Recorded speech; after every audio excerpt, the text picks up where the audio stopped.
Yes, thank you, Mark. It is actually overcast in the Sunshine State this afternoon, but it is broiling hot. It is sweaty, it is steamy, and I must say, I think it is time for deep breath again, everyone. It feels like the dust has barely settled since the Azteca on Sunday night.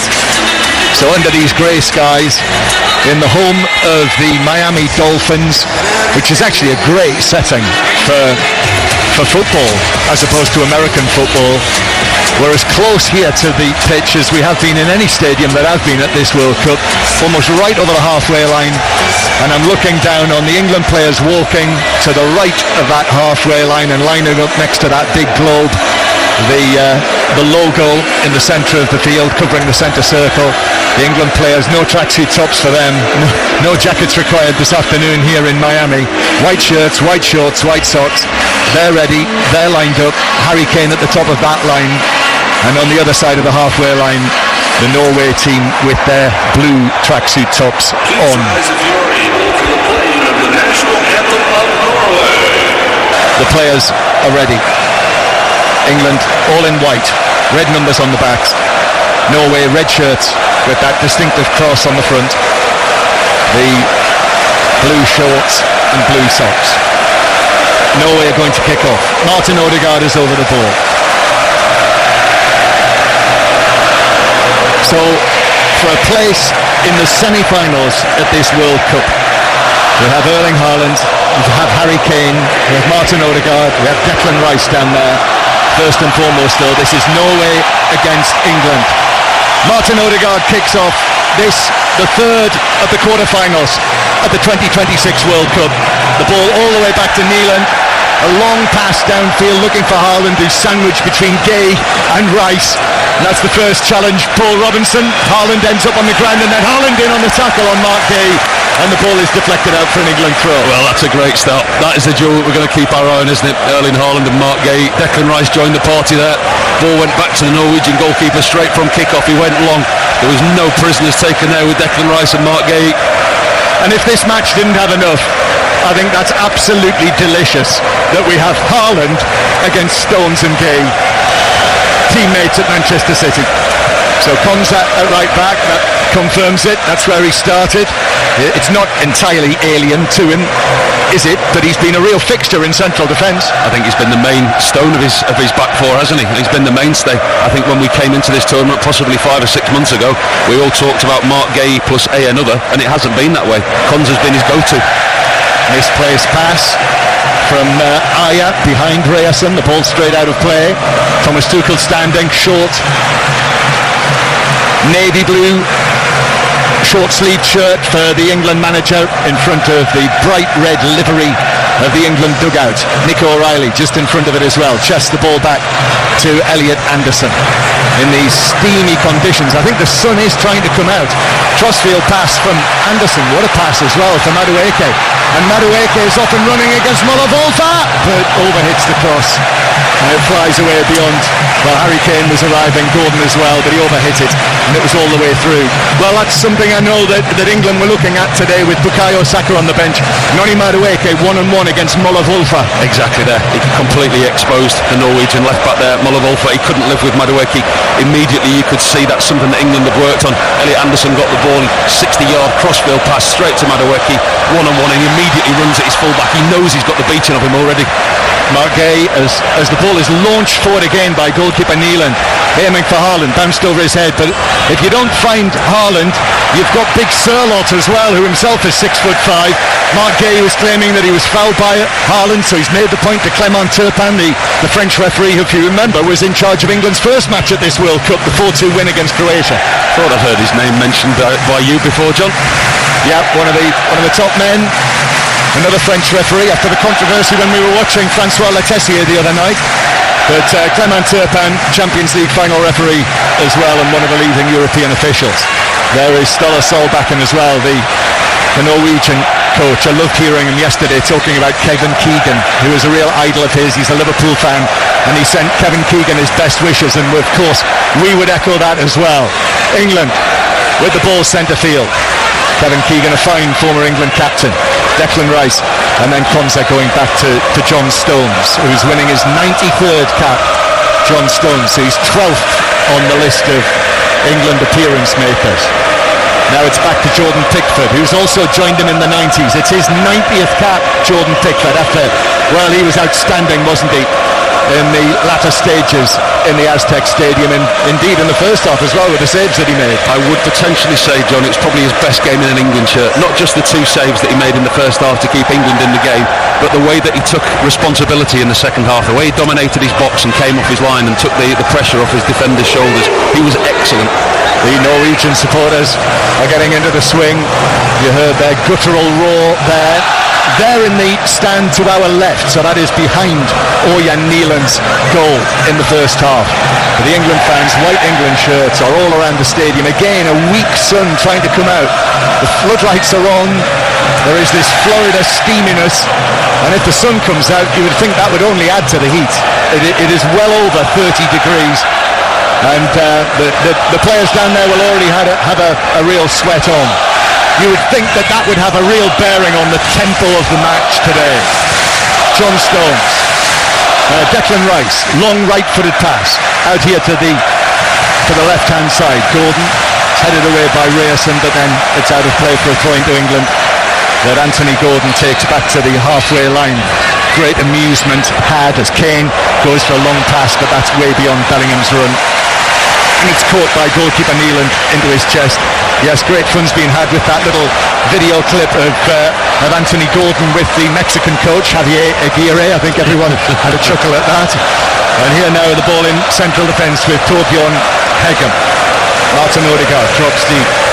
And now Norway are going to have a spell of possession. Christopher Ajer, the Brentford defender, another important man in this Norwegian team, that England are back in possession now. Here's Elliot Anderson.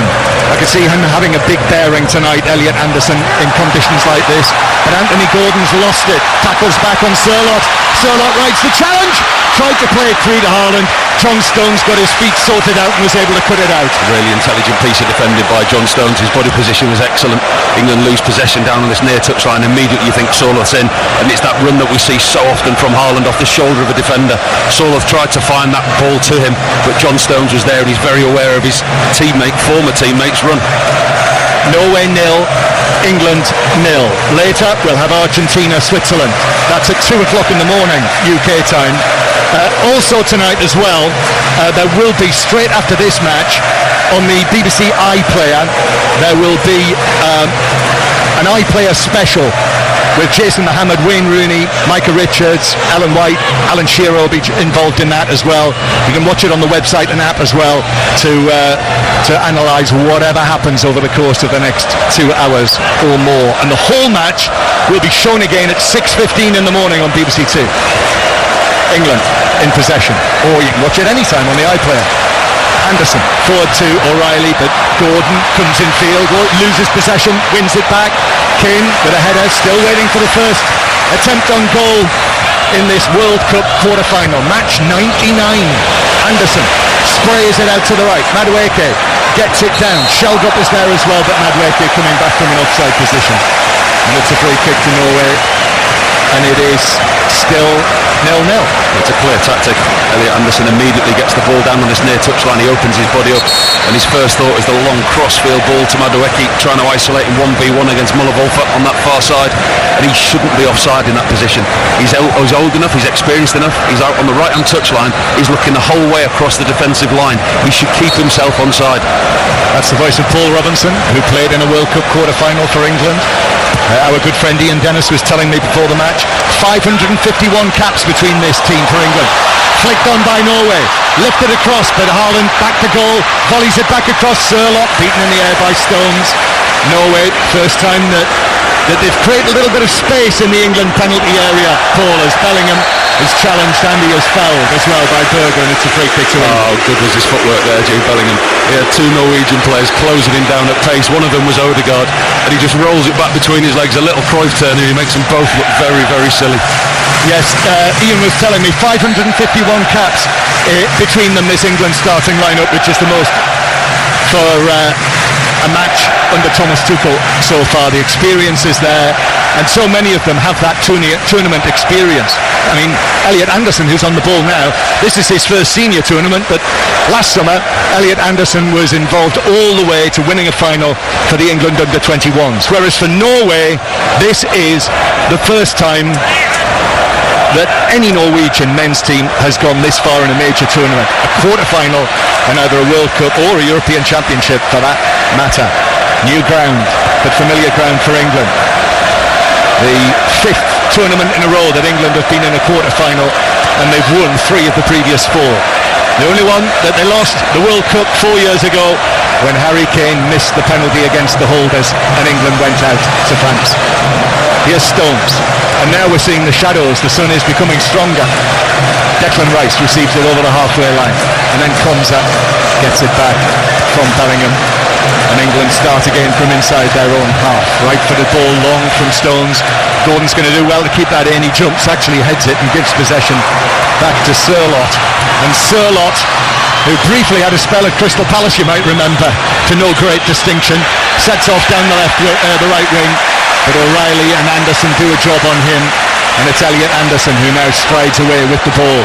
He keeps going as well. Haaland, who, we are very much expecting that they're going to be teammates together next season as well. Elliot Anderson and Erling Haaland. Still gone quiet, hasn't it? What happened from all the transfer speculation? Now it seems to have gone away. To be honest, I think all parties have decided that's one that'll be sorted out or confirmed, shall we say, after they're all finished with their World Cup participation, wherever that is. Norway 0, England 0. The winners of this against either Argentina or Switzerland on Wednesday in Atlanta. Here's Harry Kane. Scored 2 goals in this stadium, Harry Kane, last season in the Club World Cup for Bayern Munich. As the ball bounces up, and I think that's given us a handball against Noni Madueke. Just skipped off the turf and caught him on his arm. Such an obvious tactic what England are using. Immediately they try and get the traffic all down the right hand side to Madueke. They're trying to isolate him 1v1 versus the fullback, whether it's a short intricate passing system that gets them there, or 9 times out of 10 at the moment it's just a long ball over to him. There's no disguise. Neeland passing the ball out, and then Madueke tackling back, and that is a good challenge as well to win the ball back for England. Declan Rice then goes all the way back to the edge of the penalty area. We'll have to keep an eye on Declan Rice. They say that he's had 36 hours to get over this illness and that he's made a rapid recovery, but he'll have to feel it, you would think. Anderson now. O'Reilly does well. Skips in field, but Aya goes to ground and puts in a good tackle, and now Norway could be off on the counter-attack. Sørloth actually checks back and then goes back to the central defenders. That's one thing where England will have to be careful with O'Reilly. We talk about that hybrid midfield role and then pushing on and going into the wide areas, but in Sørloth they've got somebody who can hurt England and Norway on this right hand side. That's twice now. There's been space there. Nothing's come of it, but there's been space on England's left hand side.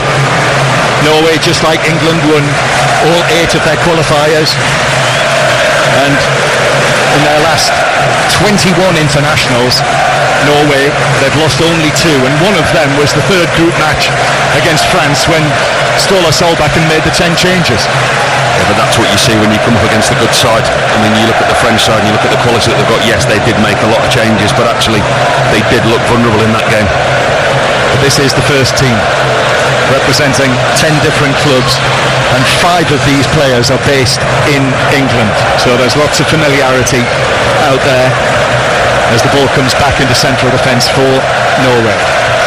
Ball is tapped over there towards the left hand side. Hegem gives it to Moller Wolfer, and then back it goes again, and I think we expected this tempo. You know, the ball is almost allowed to come to a full stop on the edge of the Norway penalty area as they take a little bit of a breather in these conditions with 12 minutes played. They have to be feeling it. You would expect that both teams would be quite happy to let one another have possession in certain areas of the field today. We saw the way that England managed their way through the game in Mexico for the altitude, not necessarily the weather, but actually today you can already see that both teams will have a breather when they're on the ball. Here's Patrick Berg. Started off as a substitute, the Buda Glimt captain, but now has developed into a starter for this World Cup team in the knockout stages. Martin Odegaard keeps possession, gives it to Reierson. Now here's Sørloth way down below us on the right flank in front of the Norway dugout, and England forced Norway all the way back towards the edge of their own penalty area. 5 Live from the BBC, and that's an overhead pass from Ryerson way over the head of Sheldrup, straight out of play, and it actually ricochets off the advertising hoardings, the ball, and almost bounces into the centre circle. So England take the throw and get it down, and it's played across to Mark Gay, who word seemed to be that he was doubtful for this match, Mark Gay, but here he is, fit, ready to start, trained yesterday. And Reece James on the bench. Was interesting to hear Thomas Tuchel in that interview pre-match saying that they felt that he wasn't ready to start, but he could come on as a substitute. We'll see about that. I think he's made some big decisions this tournament, Thomas Tuchel, with the players that he's brought, the players that he's left at home, and his in-game management has been absolutely excellent, and it's worked. Well, he's had to change his defence for every single match. Here is Mark Gay. He's either had to change it or he's chosen to change it. Anderson now with a right-footed ball out to the right. Madueke gets that, traps it immediately with his left foot. But the tempo is low. I think it's very much a day for quick, slow here in these conditions. And at the moment it is the slow. Mark Gay with his left hand strapped.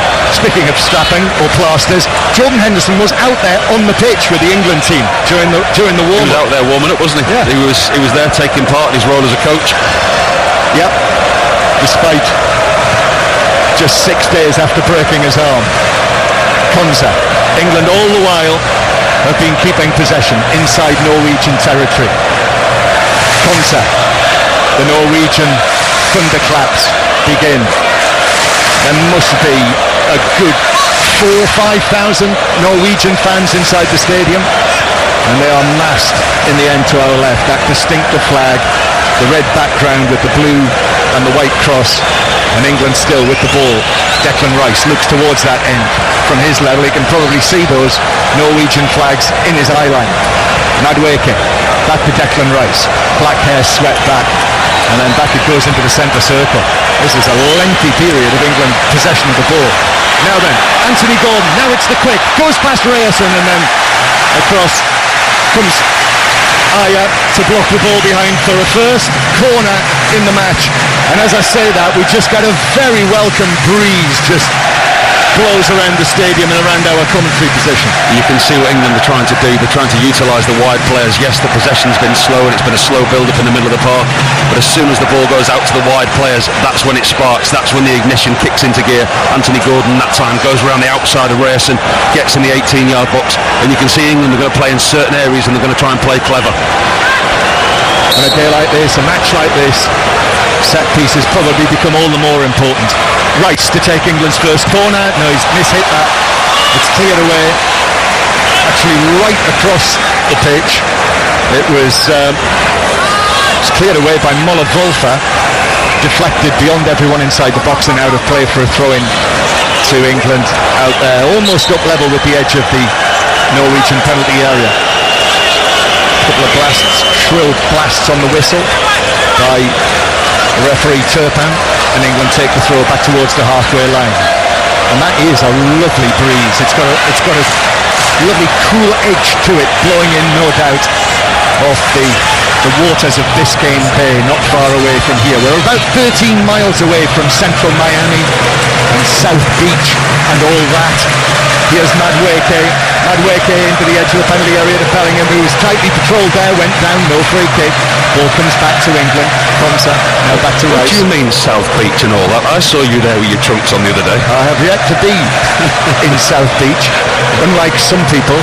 Here's O'Reilly, Rice, square to John Stones. Stones, right for the ball, chipped out towards the left-hand side.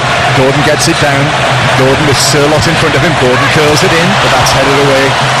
Comfortably headed away under no pressure by Aya. Comes out to Declan Rice again. England just trying to ease up the pressure on this Norwegian defence.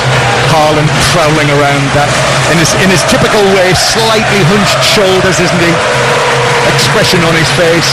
Anthony Gordon now. Anderson's made a run down into the full-back position. Anderson. Then back to O'Reilly. And now Jude Bellingham, 25 yards from goal, curls the pass. What a lovely ball that was. Curled away over there to the right-hand side to Madueke. Sheldrick challenges him and the ball's out of play off the Norwegian player for a throw into England that is taken quickly by Declan Rice. Then back to John Stones. Stones looks to his left to Gay. John Stones on the move from Manchester City, of course, but has spent all season training, and indeed recent seasons with Erling Haaland. Has been widely said, he knows all about Haaland and Haaland will know all about him, so it's all about who gets the edge today now in this competitive meeting. Anthony Gordon, and then Nico O'Reilly, and then Elliot Anderson is here on the left-hand side, actually. Stones gives it to him. Anthony Gordon is there in a one-on-one, but that comes racing as well.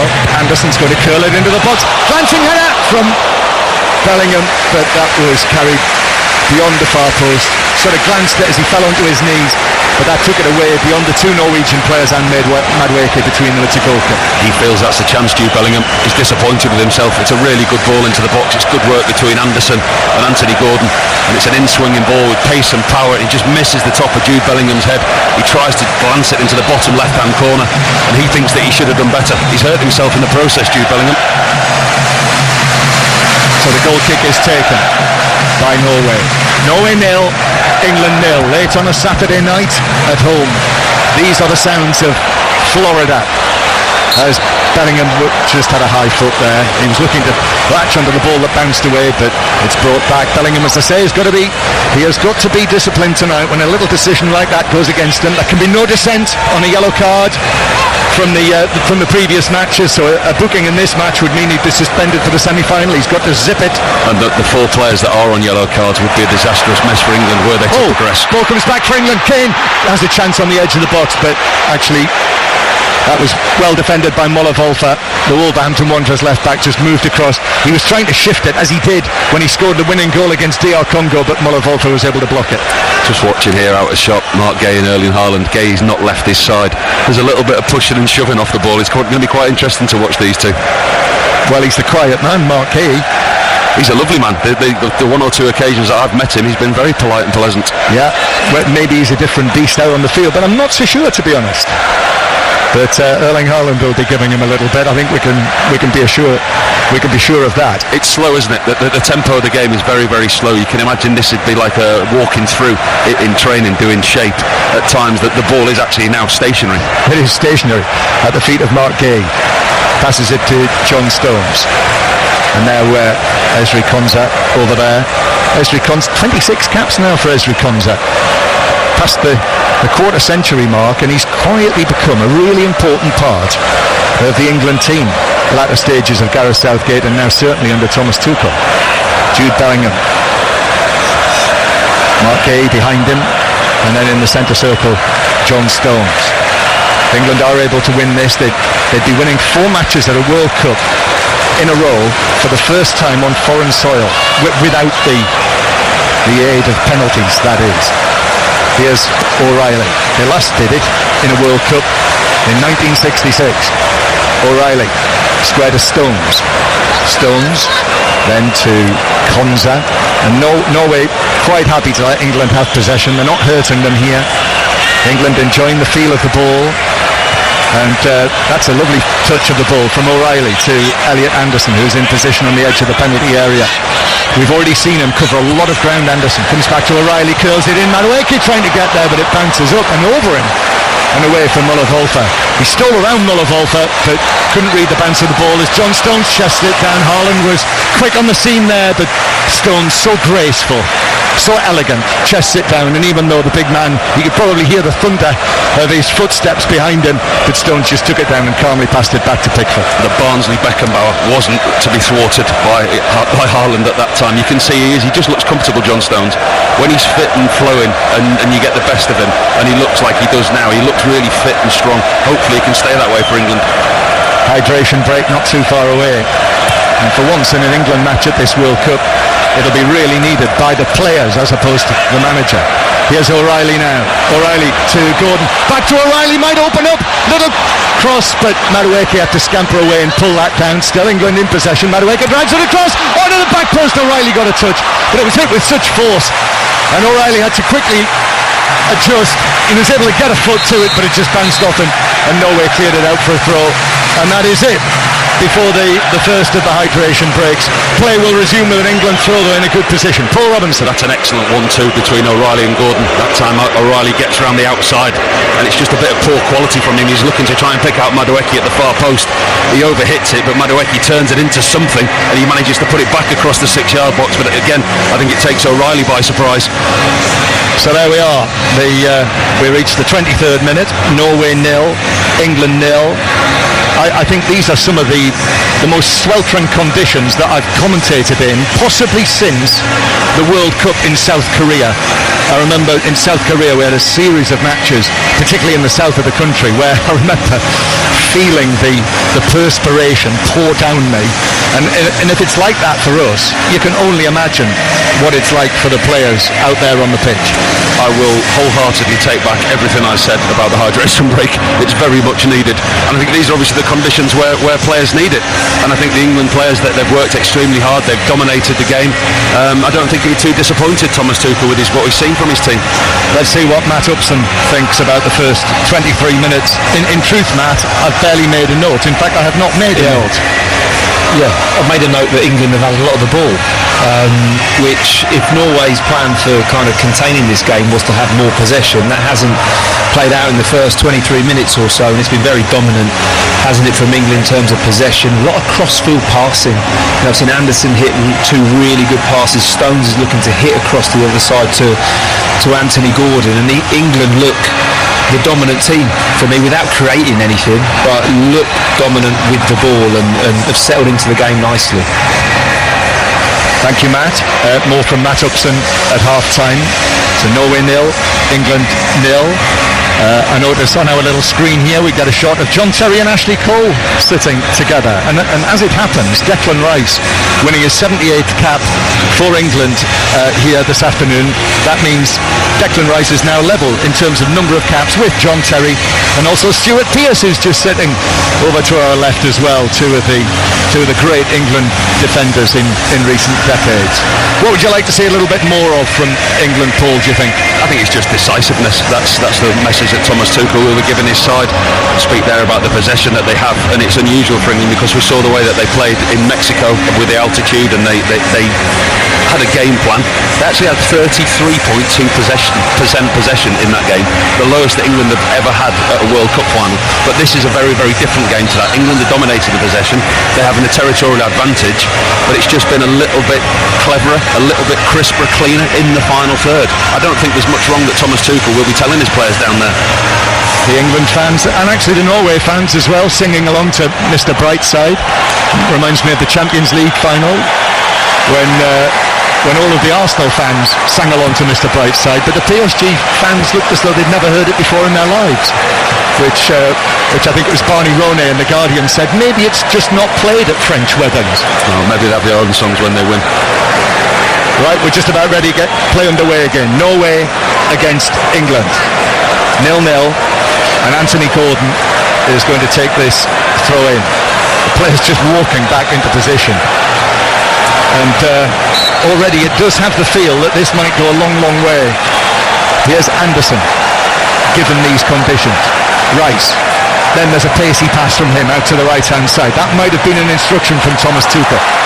Madueke with a run, but he loses possession, and Norway have got it back over there on the far side.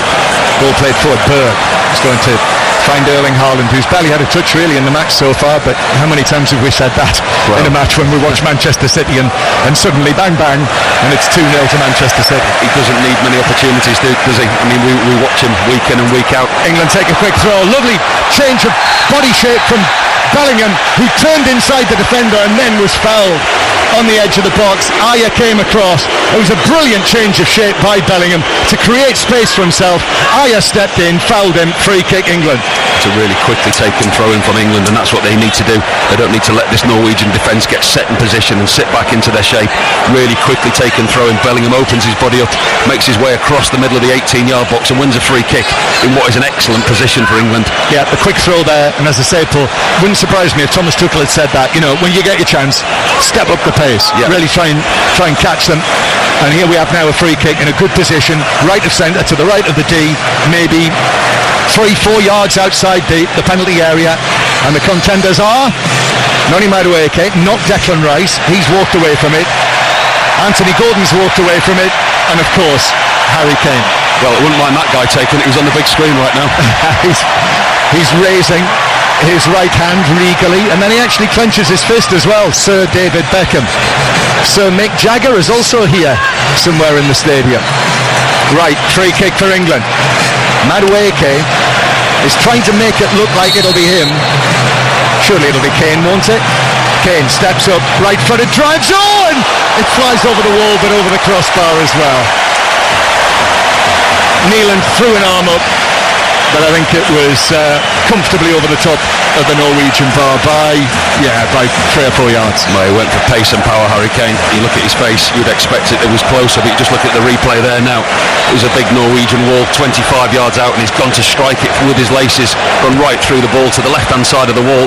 If it was on target, it may have troubled the goalkeeper, but as you say, it was quite a way over. Yeah, went for the pace. Maybe 3 yards over the top. Norway 0, England 0.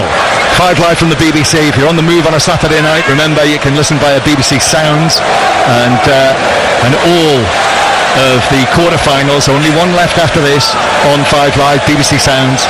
And you can ask your smart speaker as well to play 5 Live.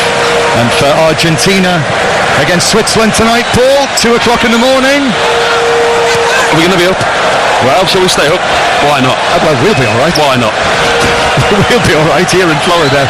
Back home, of course, you'll need to take your radio to bed with you. Here is Aya with the ball at the back. Mini scare from the free kick. Patrick Berg comes short. And then we hear, again, the thunderclap starts to our left. We've had the rowing. It's semi-final ahoy for one of these two. Surlot. Then back to Ryerson with the, I think it's a sort of pink bleached hair, isn't it? Very short hair, but a pink bleach Ryerson of Borussia Dortmund. The excellent attacking right back. Here's Berger of Fulham. Then a flick and a claim that the ball bounced up. Shelbrook was wanting a handball for a free kick. Then a pass into the penalty area, but Pickford comes looking for the run from the left-hand side.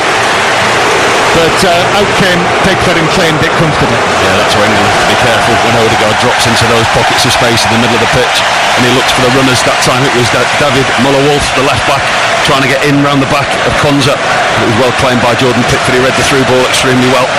Norway 0, England 0. England with their sights on the World Cup semi-final. Over all of the years, England have been in only 3. And this, England's 17th World Cup. Kane on the left-hand side. Well, that's heavy from Ryerson on Gordon, who went down. And Ryerson, you could see the contact between them. Ryerson ran away waving his hands, and he's still waving his hands towards the referee. Martin Odegaard's had a word, but it's a free kick to England. Yeah, he's clever, Anthony Gordon. He knows exactly what he's doing, and in those spaces we see him do it for his club on a regular basis. Puts his leg in between the defender Ryerson's legs, and he buys a free kick in a dangerous area. Yeah, I think it was a case, wasn't it? More Gordon into Ryerson. Knew exactly what he was doing. And vice versa, but it's a free kick. I mean, some people, of course, would call it cheating. Well, if it's for your team, you don't mind. But when you're watching it week in and week out, and it might irk you if it's not your team. Free kick then. Rice to take this. Set pieces have a high premium in these muggy conditions. Muggy Miami. Rice curls it in, but it's headed away on the edge of the box, and then headed further away by Aya to Konza. Konza just gets a foot to it to give it back to Declan Rice. He is quickly closed down, so has to carry the ball out towards the left here, and then uses the available Ezri Konsa, who got himself back into position. Mark Gay now with a strapping on his left hand. Mark Gay just taps it to Ezri Konsa, and just at this moment, John Stones is actually in the right back position over there on the far side, just while they came back from that set piece. I suppose that is an added bonus of the fact that you have the central defenders, those three central defenders. England going backwards here all the way to Gay, who will pass the ball across to Pickford, who will turn it out over there to the right hand side, and John Stones is still there. And then Konsa forward towards Jude Bellingham, still halfway inside his own half. Jude Bellingham now 10 goals for England, 4 goals at this World Cup. Oh, that's given away! Pickford's got to be quick, but he is. And that was very nearly lost by John Stones. That could have been absolutely, well, if that had fallen to Haaland, that would have been 1-0 Norway, but England escaped. Gordon, and Ryerson wins it back from him. Encouragement for Norway. Martin Odegaard, the Norwegian number 10. Sander Berge now. Then to Ryerson. Well, hearts and mouths there, Paul, for a moment for England. It was a real lapse of concentration from John Stones, very uncharacteristically. Jordan Pickford had to come off his line very, very quickly. The England central defender losing position inside his own 18-yard box. And I think that's an argument where I say, why take the risk? Is the reward worth the risk? And England at that time were overplaying. Yes, I get keeping possession, I get holding the tempo, etc. But actually, where you're playing in those areas, you get no reward from it, and the risk far outweighs the reward. I remember Thomas Tuchel saying to us when the squad was announced, he was inevitably asked, what will it take for England to win this World Cup? And I remember him saying, nerves of steel, but also a bit of luck. And they got a bit of luck there. That ball could have easily rolled to Haaland. 0-0. Now here's Ryerson. Norway just having a little foray forward. And then Odegaard and Berge. He's quite a presence, isn't he, Sander Berge? 6'5" in the middle of the midfield, such an important cog in this Norwegian team. Consistency has been a big part in the success. 7 of the Norwegian squad started every one of their World Cup qualifiers. Odegaard angles it to the right, chance here for Ryerson, and that could spell danger. Sets himself, right-footed cross, Haaland gets up and heads it straight at Pickford. From 9 yards out, but straight at the England goalkeeper, who catches it in front of his face. Well, there's the first big chance for Norway, and they're coming again. Harry Kane suggested he was foul. Referee's not interested. Kane stayed down. Odegaard out to the left-hand side. Sheldrup now drives it across. Oh, it's in! Norway take the lead. Sheldrup from the left wing. He was in the full-back position. He curled it across. I was sure it was a cross, not a shot, but over Pickford and into the net, scoring from an impossible angle, and Norway are in front 1-0. England want a free kick, they're not happy, they think there was a foul in the build-up to the play on Harry Kane. Will VAR come to England's rescue? If not, they've got that all wrong defensively, England. Jordan Pickford's completely misread it. It's Sheldrup on the left-hand side with his left foot, and it's gone in Jordan Pickford's top left-hand corner. He's looking to swing a crossing, and I'm sure it's just a lucky cross that's got in the top corner. I mean, he's 2 or 3 yards outside the 18-yard box. He cuts into the 18-yard box.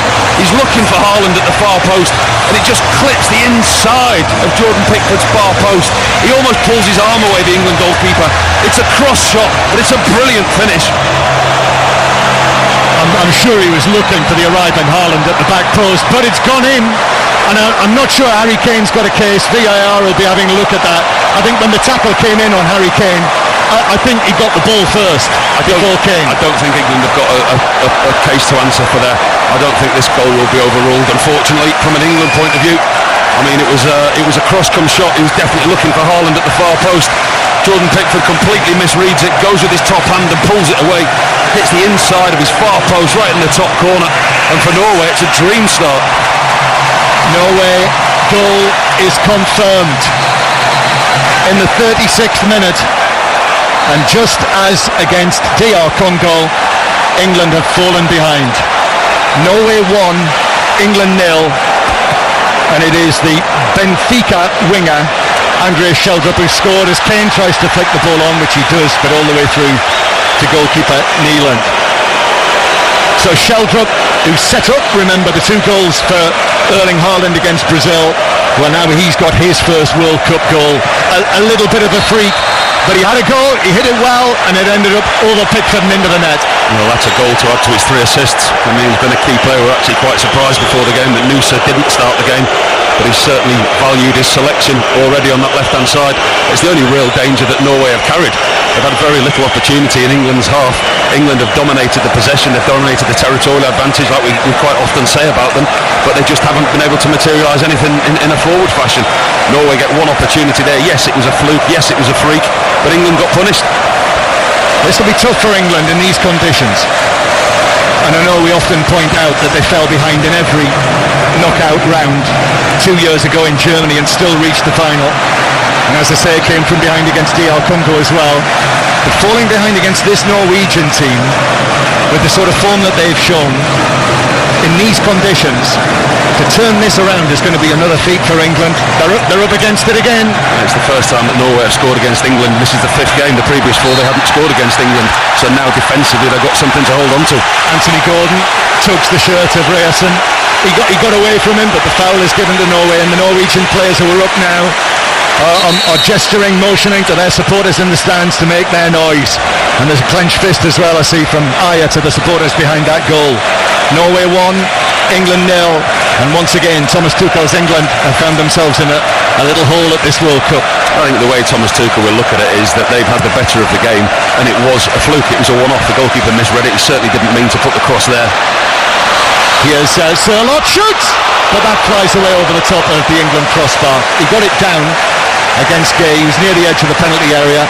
He swung a left foot at it, bounced up sort of knee height, but Pickford did let that one go over the top. That's more worrying from an England point of view, just how easy that was for Norway to get in. One long ball over the top. O'Reilly wasn't tight to Solo, and he was allowed the time and space. England playing it out from the back, and that's not come off either. Pickford's passed it to Sirlot, and now here's Martin Odegaard. Odegaard's going to have a good goal, which he does. Pickford goes down, makes the save, just parries it, and then gathers it at the second attempt. Odegaard goes for goal. He got a sight of it there, and he had a goal. They've got the bit between the teeth at the moment, Norway. England need just to take the sting out of this game. It was a good piece of play by Odegaard there. Once again, England overplaying, losing possession in areas where you don't want to lose possession, and it just opened up for Odegaard. He had a free shot 20-25 yards from goal. Easy for Jordan Pickford down at his near post, but this isn't a bad spell for Norway. No, they've had a good spell, and they've scored in that time. And what about Jordan Pickford's role then in conceding that goal, Paul Robinson? I think he'll be disappointed, in all honesty, John, I do. I think it's an area of the field where you wouldn't expect him to get beaten, and I think he went to try and read the cross, to cut out the through ball at his near post, and he went up and over him, and he'll be disappointed with the England goalkeeper. And it looked to me like he was comfortable in the situation because he pulled his arm away from it. I think he was quite happy with his position, and then all of a sudden at the last minute he pulled his top arm away. Yeah, he was cutting in from the full-back position, the right full-back position, and he hit it with a bit of swerve, a bit of power, and it smacked the top of the far post and ended up in the back of the England net. Norway 1, England 0. England have kept only one clean sheet at this World Cup. The 0-0 against Ghana, actually 2, but 2-0 against Panama as well. Ball played forward. Stones is able to chest this down. Stones is forced by Haaland, who was right behind him. A heavy touch as he brought it down, and it's out of play. And Norway have their tails up. You could feel him breathing down his neck there, John Stones. He was one-on-one with Erling Haaland, and his big touch, it went out for a throw-in. You could almost feel the nerves that John Stone, when you've got Haaland panting down your neck, chasing you down in a one-on-one situation. Throw-in taken. Bounces to the edge of the area. John Stones, Anderson, Gordon flicks it forward. It's cleared away by Berger, and the referee's going to bring it back for the late challenge on Anthony Gordon by Ryerson. So a free kick to England inside their own half, near the centre circle. Half-time approaching. Norway in front. Free kick is tapped short. O'Reilly has a look to see what's available in front of him. Uses John Stones, who is just behind him, and then O'Reilly again, but it's walking pace again for England. Mark Gay and O'Reilly. Anderson comes and gets involved in the action as well. Declan Rice now. Rice carries it out towards the right hand side, and then Jude Bellingham back towards the halfway line. England so far in this match, well, they've not had an attempt on target. We had the Harry Kane free kick that flew over the top, but yet to have an attempt, yet to force Neelan to make a save. Anderson, as half-time approaches here in the Miami Dolphins Stadium. Stones, back to Gay, and then Anderson, 30 yards from goal. Norway've got everyone behind the ball. And then Konsa works it back to Stones. Gay again. Norway are having to work really hard out of possession, and they're doing exactly that as Rice just gets a toe to the ball, the goal scorer. Sheldrup was almost onto that, but now Madueke on the right hand side. Bellingham's gone out there as well. Bellingham glides away from Sheldrup, and Sheldrup, as Bellingham turns, Sheldrup tries to get back into position. Bellingham tried to slip that pass through into the area to Kane. That didn't work, it was cut out on the edge of the box. Berg now, and then Odegaard passes it forward to Sørloth. It's 2 against 1.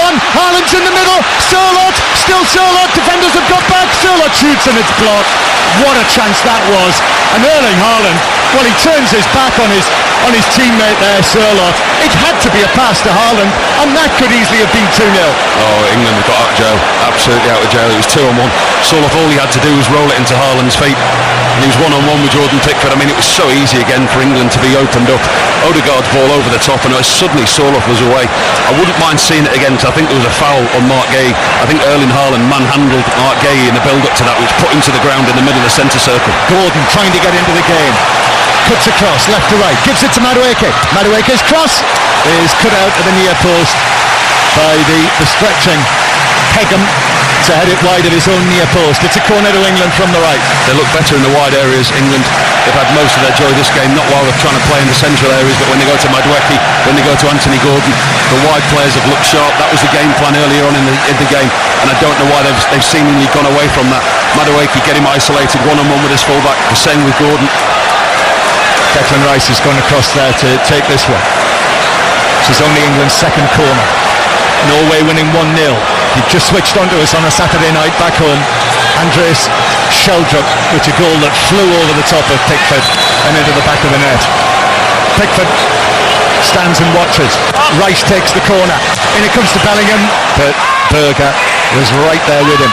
Comes back to Rice, who gets it under control. Madueke, and then the whistle goes because Rice had come back from an offside position, and it's a free kick to Norway. And the players walk back, the exhausted players, with half-time approaching. We're in the 45th minute now. The players walk back towards the halfway line. Yeah, there's a lot of holding going on inside that Norwegian 18-yard box when the ball came in. I think there was a few England players that were moaning to the referee. You can see there's a little bit of frustration creeping in, which is one thing that they can't afford to do, England. I think I saw 4 minutes of added time being shown down there. Yeah. Norway 1, England 0. And right now, Norway are on course for the semi-finals of the World Cup. O'Reilly, long pass. This is for Gordon to chase it down into the full-back area, which he catches up with it now. Defenders there with him, and he cleverly plays it off higher and out for, well, he thought he'd won a corner, but it bounced back onto Gordon and behind and through for a goal kick. You see, that's the perfect example there of England overplaying and not overplaying. One long ball over the top, play to your strengths. Anthony Gordon, he's got the beating of his full-back, so is Madueke. We don't need 10, 15 intricate passes in and around the back. One ball over the top and you're almost in. Goal kick from Neeland, but Anderson's able to come across, take that down on the halfway line, gives it to Gordon. Ryerson coming back, Gordon's ball across, Bellingham into the area, Bellingham shot, oh, it's in! Bellingham for England! Brilliant play! What a touch with his right foot onto his left, low shot past Neeland. That from Jude Bellingham was top class. Norway won, England won just before half-time, and Bellingham moves on to 5 goals at this World Cup. Norway won, England won. and he's done it again. He's stepped up just when you need him, and once again it's on this left hand side. It's Anthony Gordon. He fires the ball into Jude Bellingham, and his first touch is what makes the goal. Anthony Gordon, he's so direct. Him and Elliot Anderson combine on the left hand side, and he plays a lovely ball into Jude Bellingham on the edge of the 18-yard box. His first touch takes him into the 18-yard box, and he sets himself with his second, and then he fires a left-footed shot right into the bottom left-hand corner, hard and low, and brilliant Bellingham steps up again. Jude Bellingham, what a World Cup he's having too. Scored in the first match against Croatia, scored against Panama, 2 goals in the Azteca, and now here in Miami, Jude Bellingham, 5 goals now, and he extends his record for an England midfielder in terms of goals scored at a World Cup. And England scoring just when Thomas Tuchel needed it. Well, that feels a bit better. It certainly does. What, that breath of wind? Oof. Here's Bellingham, gets his head down again. Remember what happened in the Azteca when he scored 2 in no time. Kane takes up possession, he goes for goal from 30 yards. And he forces Neelan to drop down to his right and make the save. That's better from England, it really is. You can see him, they're playing in the right areas. Harry Kane there, he takes an opportunity. He's a long, long way out. You wouldn't expect him to beat the goalkeeper from there. But you can see now that England have got the tails up, and Harry Kane a little bit of confidence. Thought he'd take on the opportunity from long distance. Anthony Gordon gets another assist for that. Mind you, Jude Bellingham had a heck of a lot still to do. He had a lot to do, didn't he? His first touch from outside the 18-yard box to then get himself 12 yards on the angle and the finish. It was just a brilliant piece of individual skill on the end of a good ball from Gordon. Yeah, it was full Miami, wasn't it, that finish? Bellingham now, excellent play again. Passes it to Gordon, Gordon down the left wing. Suddenly now England don't want the half to end. Gordon coming forward. We've got 20 seconds of the added time to play. Anderson across to Rice. Rice to the edge of the area. Bellingham's there again. Through to Kane! Kane with a dink! It's in! Oh no! The offside flag's up against Harry Kane. What a finish that was! Oh, but he did look as though he had strayed off. So it will not be 2-1 England unless no, he is off. We've seen the pictures, Paul. Oh, VAR's just taken one of the best goals of the World Cup offers.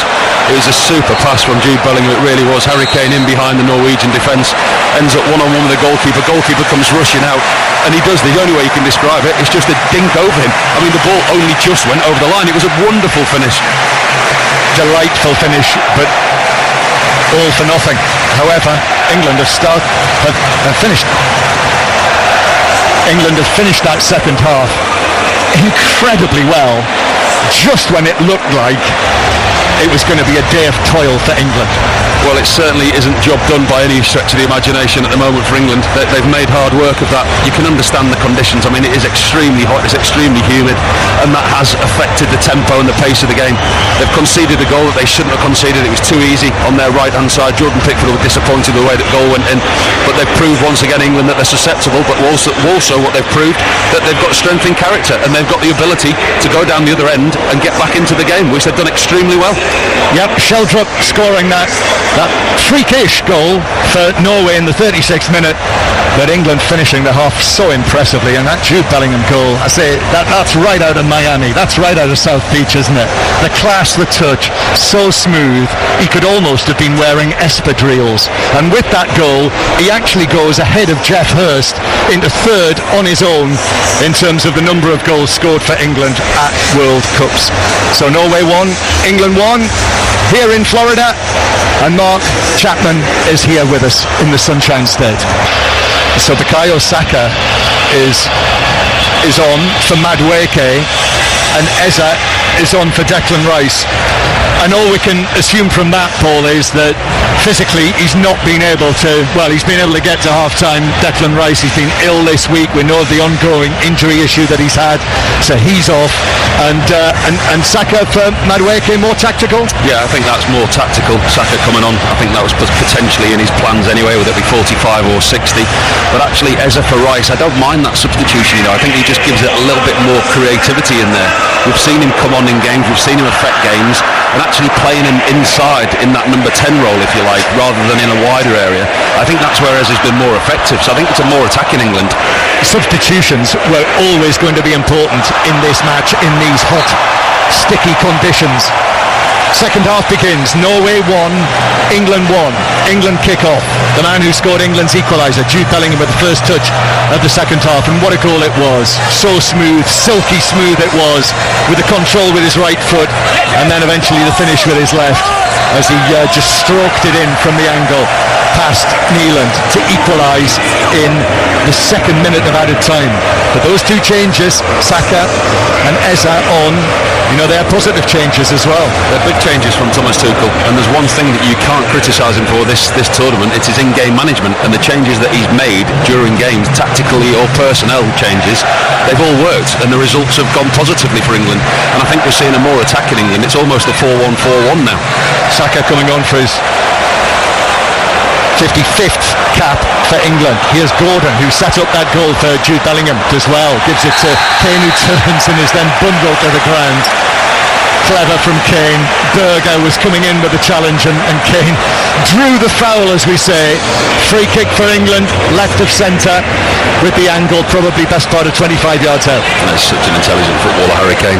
Just lets the ball roll across him in that area. He knows that the challenge is coming. He invites the challenge and wins his team a free kick in a really dangerous area. This is just about perfect distance. Right, well,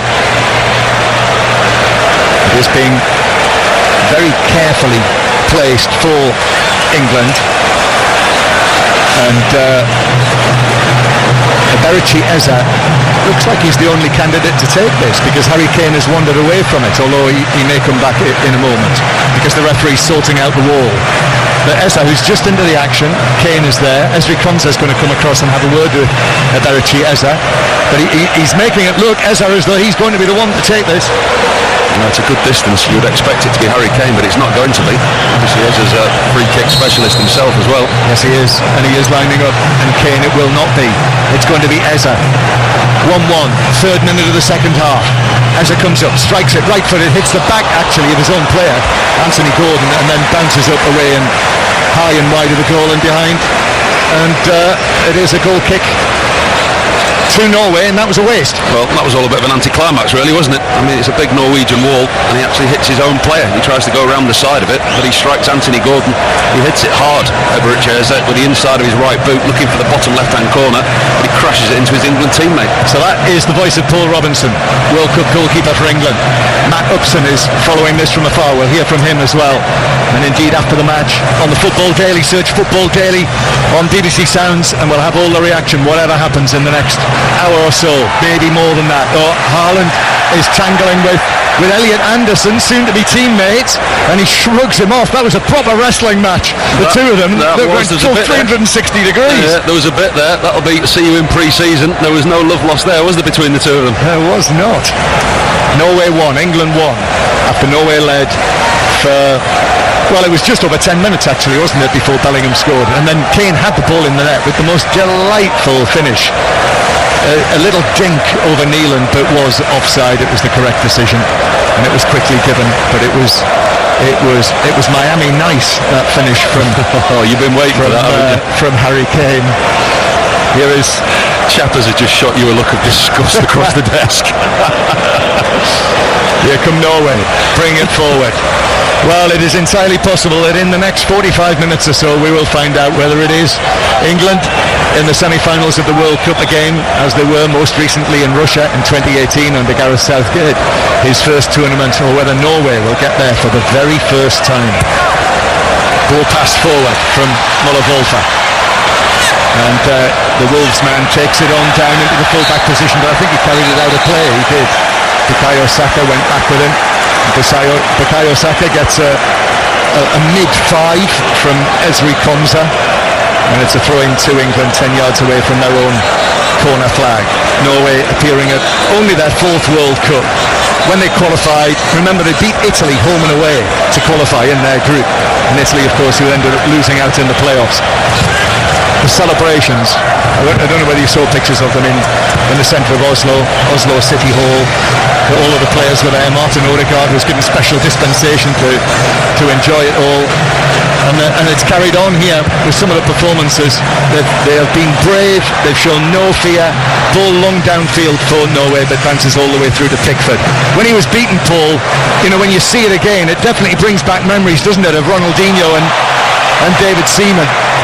But that is a brilliant piece of skill on the halfway line, change of feet. He loves that trick, doesn't he? Jude Bellingham and the England supporters, you might have heard them gasping in the stands here as he did that.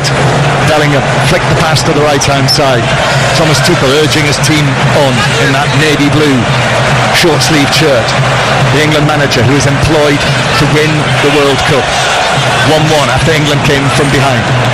Elliot Anderson plays it square. Mark Gay takes that with his left instead. With his right foot gives it to Elliot Anderson, who passes it past Ryerson. O'Reilly makes the run down there. There is a very pleasant breeze now blowing around the Miami Stadium. But England lose it down in the Norwegian right back area. Sørloth, Haaland with a touch, but he's actually played it all the way back to Odegaard. And Eza has done well to win it against Patrick Berg, and now turns and gives it to Saka on the right-hand side. Kane's in the middle, Eza's in the middle. Saka goes for goal, it bounces across the edge of the box and bounces to another Arsenal man, Martin Odegaard, with Saka and Eza coming on. We've got Arsenal overload now. Although in saying that, Declan Rice is off, and we have seen it. They've shown us a shot, haven't they, on our little screens here of Declan Rice sitting on the bench, red-faced. There's certainly more tempo to the game in the early part of this second half than there was in the first. The first was very slow at times when teams were in possession. That's a good ball, played by Muller-Volper to Berger. Sander Berger is going to carry this one, and he's going to get it to Sørloth on the right. Sørloth's got time to cross, and Pickford at the near post goes up. And I'm not sure whether he got his gloves to that. Yes, he did. He just helped it around the top corner. He wasn't going to leave another one after what happened in the first half. It was clipped goalwards by Sørloth, and Pickford jumped, and even though it probably was heading over, he wasn't taking chances this time. Well, it's another nervy moment for the England goalkeeper. This time Sørloth down on the right-hand side, and that one definitely is a miss-hit cross, and it was going in at Jordan Pickford's near post. He rises high and puts it over with two hands. Corner for Norway, who are attacking towards their supporters, many of them with the horned helmets in that stand, that two-tier stand behind the goal to our left. In swinging, corner, taken left-footed for Norway to the near post. Kane is behind that, and able to head it away at the near post in the 6-yard box. Comes out to Ryerson, and Ryerson gets a touch, and then right-footed ball into the area. Haaland with a header. Pickford goes down and shovels it away. He got there just at the point that it pitched on the turf, and he pushed it away wide and behind for a corner. He's not looking confident today, Jordan Pickford. He's had one or two moments in the game where you'd expect him to do better, and you'd certainly expect him to do better with that. His decision making there, he goes to push a Haaland header away with two hands, and he almost misses it. He gets it completely wrong, the England goalkeeper. It's a ball from Ryerson that's thrown into the box. Haaland has no right to win it, and he heads it towards goal with no real power and pace on it, and Jordan Pickford makes a mess. Pickford's been rattled, hasn't he? Yeah, you can see the conceding of the goal in the first half. That's football, isn't it? He was a hero last Sunday in Mexico City, and here has been really affected by the conceding of the opening goal. It's 1-1 if you just switched on back home. 5 live from the BBC. And Ryerson with this corner. So this is a right-footed corner from the fullback. Right-footed into the 6-yard box. Glanced all the way across. England are claiming that it came off a Norwegian head. The referee, Clement Turpin, says no, it was an England head. And it's going to be a corner from the other side. It was John Stones in the middle of the England 6-yard box that it came off in swinging corner. I think he just gets his head and he helps it out with danger area. England at the moment not looking comfortable defensively. And Norway, with the height that they've got, whether it's the central defenders, whether it's Berger, whether it's Haaland, Sørloth, they have some presence, don't they, from set pieces. And just watching England, majority they're marking zonal, but I think there's Haaland and another Sørloth, I think it is, at the far post that they're marking man-to-man, but the rest of the England players are in a zonal position. Odegaard to take the corner, who we hardly ever see take corners for Arsenal, do we? But the Norwegian captain steps away and is waiting to deliver this in from the right-hand side. From Odegaard into the 6-yard box, headed down and shot goal with Pickford with a save, but it's stabbed in. Norway are back in front. It's Hegem, the central defender. It fell to him on the stretch. He shot it into the roof of the net. and England will have to come from behind again in the quarter-final. Norway 2, England 1. Oh, it's a mess defensively. For England, it's a real defensive mess. Simple corner comes into the box, and actually Jordan Pickford makes a really good initial reaction save. He makes a fantastic save with his right hand, Jordan Pickford, but all he can do is push it out to Hegem, and Hegem's there on the slide, and he hits it with his left foot into the roof of Jordan Pickford's goal. And it's one that England should defend. I mean, it's a corner that's come in, and it's bobbled around inside the 6-yard box. Initially they had the opportunity to clear it. The England defenders are not happy because there's a foul in there on Elliot Anderson. Erling Haaland actually pushes Elliot Anderson to the ground. This will be interesting to see what VAR do here. I mean, the rest of the goal, you can see it was a good finish, a good save and a good finish in the end. But actually, this could well go to VAR because Erling Haaland has manhandled Elliot Anderson. He's put two hands on him in the middle of the 18-yard box and physically pushed him over as the corner's coming in. Yeah, I have a feeling this is going to be ruled out. VAR are looking. And it is the Frenchman, Jérôme Brissard, who we very often see as the VAR in the big Champions League matches, and the referee is being called across. Yeah. And once he sees Anderson being manhandled, Haaland's got two hands on him and he pushes him full in the chest. As the ball's coming in, England have got a get out of jail 3 card here because he didn't need to do that, Haaland. He wasn't involved in the goal, he wasn't involved in the build-up, but the foul on Elliot Anderson, which stops him getting to the ball, there's no reason he's done that. The referee's taken one look at the screen and he's almost walking away. England have got a get out of jail 3 card. hasn't been ruled out yet. The fourth official is shepherding all the players away. The Norwegians, they are gathered around. Fourth official is doing the old herding cats thing, trying to get the players away from where the referee has looked at the screen, and now he's walked back onto the field, and we're going to hear his announcement, and that Norwegian goal is going to be ruled out. After review, number 9 of all Norway pushed deliberately the defender before the ball was in play. Final decision, corner retaken. Corner retaken. He pushed him before the ball was in play. So the corner's going to be retaken. Well, that is a change. That's a change to the regulations, isn't it, for this World Cup? We knew about that in advance, that fouls before the set pieces were taken would be looked at again. Jordan Pickford's asking a question, but you know the players will have been briefed about this. So the corner will be retaken. The score is Norway 1, England 1. I don't know why he did that, Erling Haaland. From a Norwegian point of view, he'll be questioning it because the way that the goal evolved, he wasn't involved in any way, shape or form. Jordan Pickford made a good save down in his right hand, and Haaland had no impact whatsoever, and he's caused the goal to be disallowed by a silly foul. There was no need to foul Elliot Anderson in that situation. He's the bigger man. He's got the beating of him if the ball does come in an aerial sense. Oh, he's cost his team a little bit there as Haaland. So, the corner to be retaken. And it is going to be taken by Martin Odegaard, who dummies to take it short to Ryerson. And then there's movement in the box. Players move towards the penalty spot, many of them. And now Odegaard delivers it in to the near post, comes off the back of an England player and bounces to Jude Bellingham. And Bellingham will take it away into the full-back position, and in comes the challenge from Sheldrup. And he was able to tackle it onto Bellingham, and it's out of play for a Norwegian throw. And Ryerson sat down in the centre circle, and the referee is going to check and see how he is. So it is still level at all square. If you've gone back to, if you've decided you're going to have to listen in bed for whatever reason, 1-1 the score, and we've got just over half an hour to play. Yeah, England have got lucky there. That was a period of the game where they were defensively under the pump. The Norwegians were putting good deliveries in. The corners were excellent, and England were struggling. The size of this Norwegian side, we discussed it before the game, didn't we? The second tallest at the tournament, and England have struggled. You know, we wondered, Paul, about they were unhappy about something, Norway, in the build-up to England's goal. Seemingly, the Norwegian coaching staff complained about this at half-time, and TV have found a replay in the build-up to the Bellingham goal that seems to show the ball hit the spider cam cable. So the cable, that big camera that swoops down onto the field, you're missing nothing, by the way. Raysson's receiving treatment, might have to come off. But the TV footage suggests that the ball hit the spider cam cable and then fell to Anthony Gordon, who passed it infield to Bellingham, who scored the goal. Wow.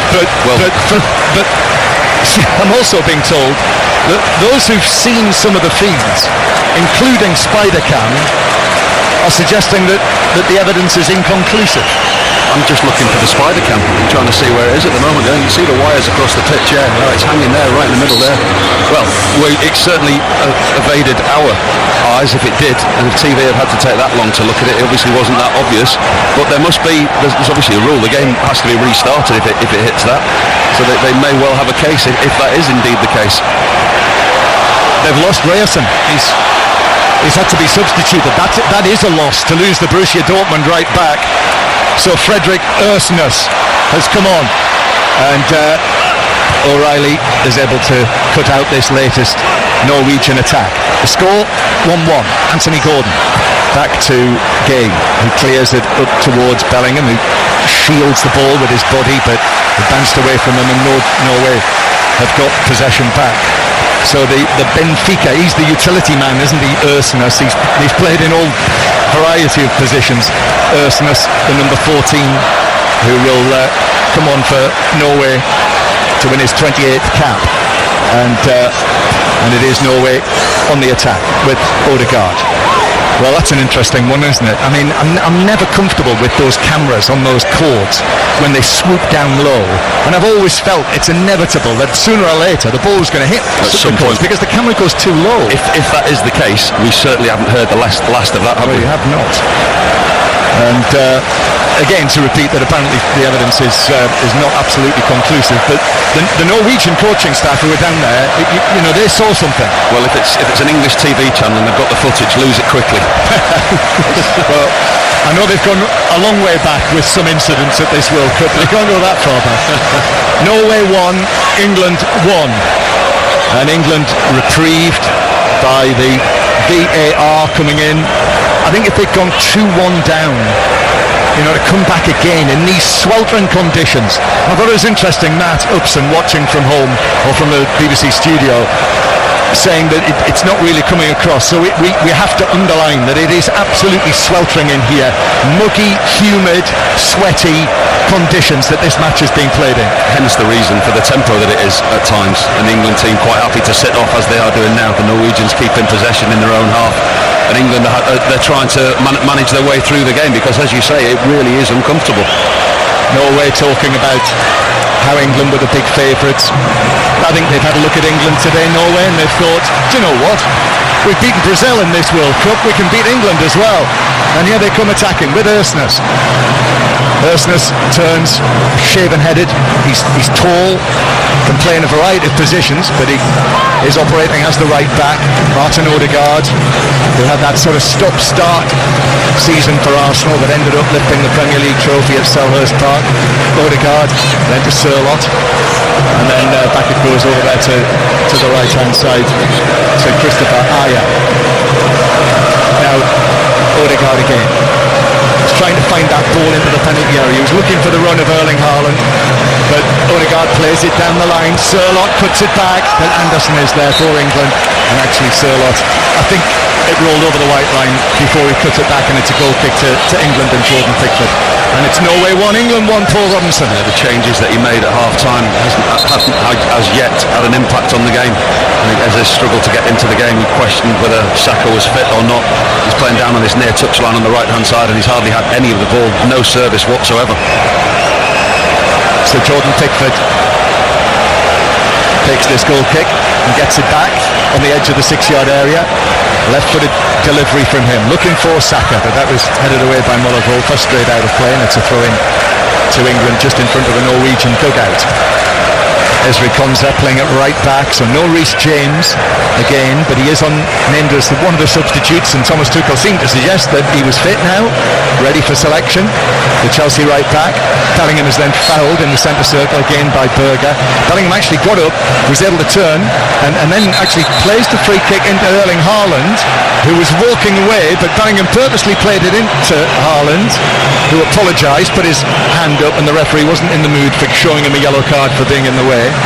Bellingham, to me at the moment, he's looking like he's going to be the one that does lift England. He looks like he's really in the mood, Bellingham. He's putting himself around, he's trying to find spaces, he's trying to get on the ball, he's trying to make things happen. Bellingham looks comfortable in these conditions. He's so languid, isn't he? Anderson's pass over the top. Gordon will do well to reach that and keep it in. No, he can't. It bounces away from him as he tries to work it out for a throw-in. So that is a goal kick to Norway. 1-1 the score. Looking to our right, the big stand there behind the goal. And it is two tiers all the way around this stadium, the home of the Miami Dolphins. Hosted 6 Super Bowls. They host the Miami Tennis here, the Grand Prix as well. We were driving on the circuit last night, weren't we? Certainly were. Yes. It's strange, isn't it, how the back of the stadium is the pit lane. Yeah, exactly. There's Saka, then concedes a throw-in. Norway with it, halfway inside their own half. It's even Stevens at the moment, isn't it? That Harry Kane and Jude Bellingham, as ever, for England at this World Cup, look the most likely. You wouldn't like to call a winner the way it is at the moment. I think Norway have surprised a few people the way that they've played in this tournament. And coming into this game, and you're looking at the record that they've got, they've certainly come here to give England a good test.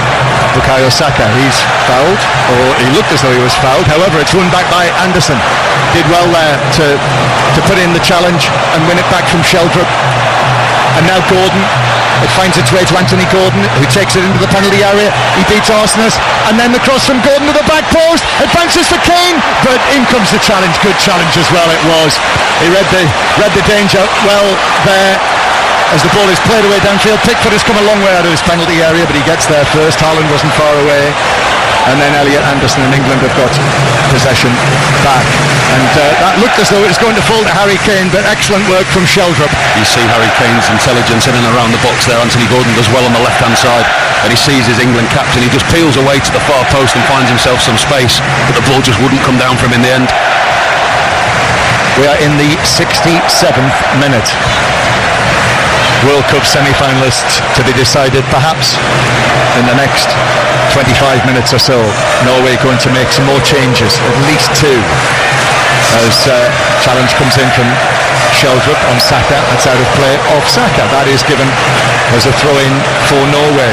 Well, I know that one of them is Antonio Nusa, and England are going to make a change as well, it would appear. Well, he's talking to him in Reece depth, James. Thomas Tuchel, yeah. He's just called Reece James in from his warm-up, put his arm around him, given him instructions, and he's sent him back on his way to warm up again.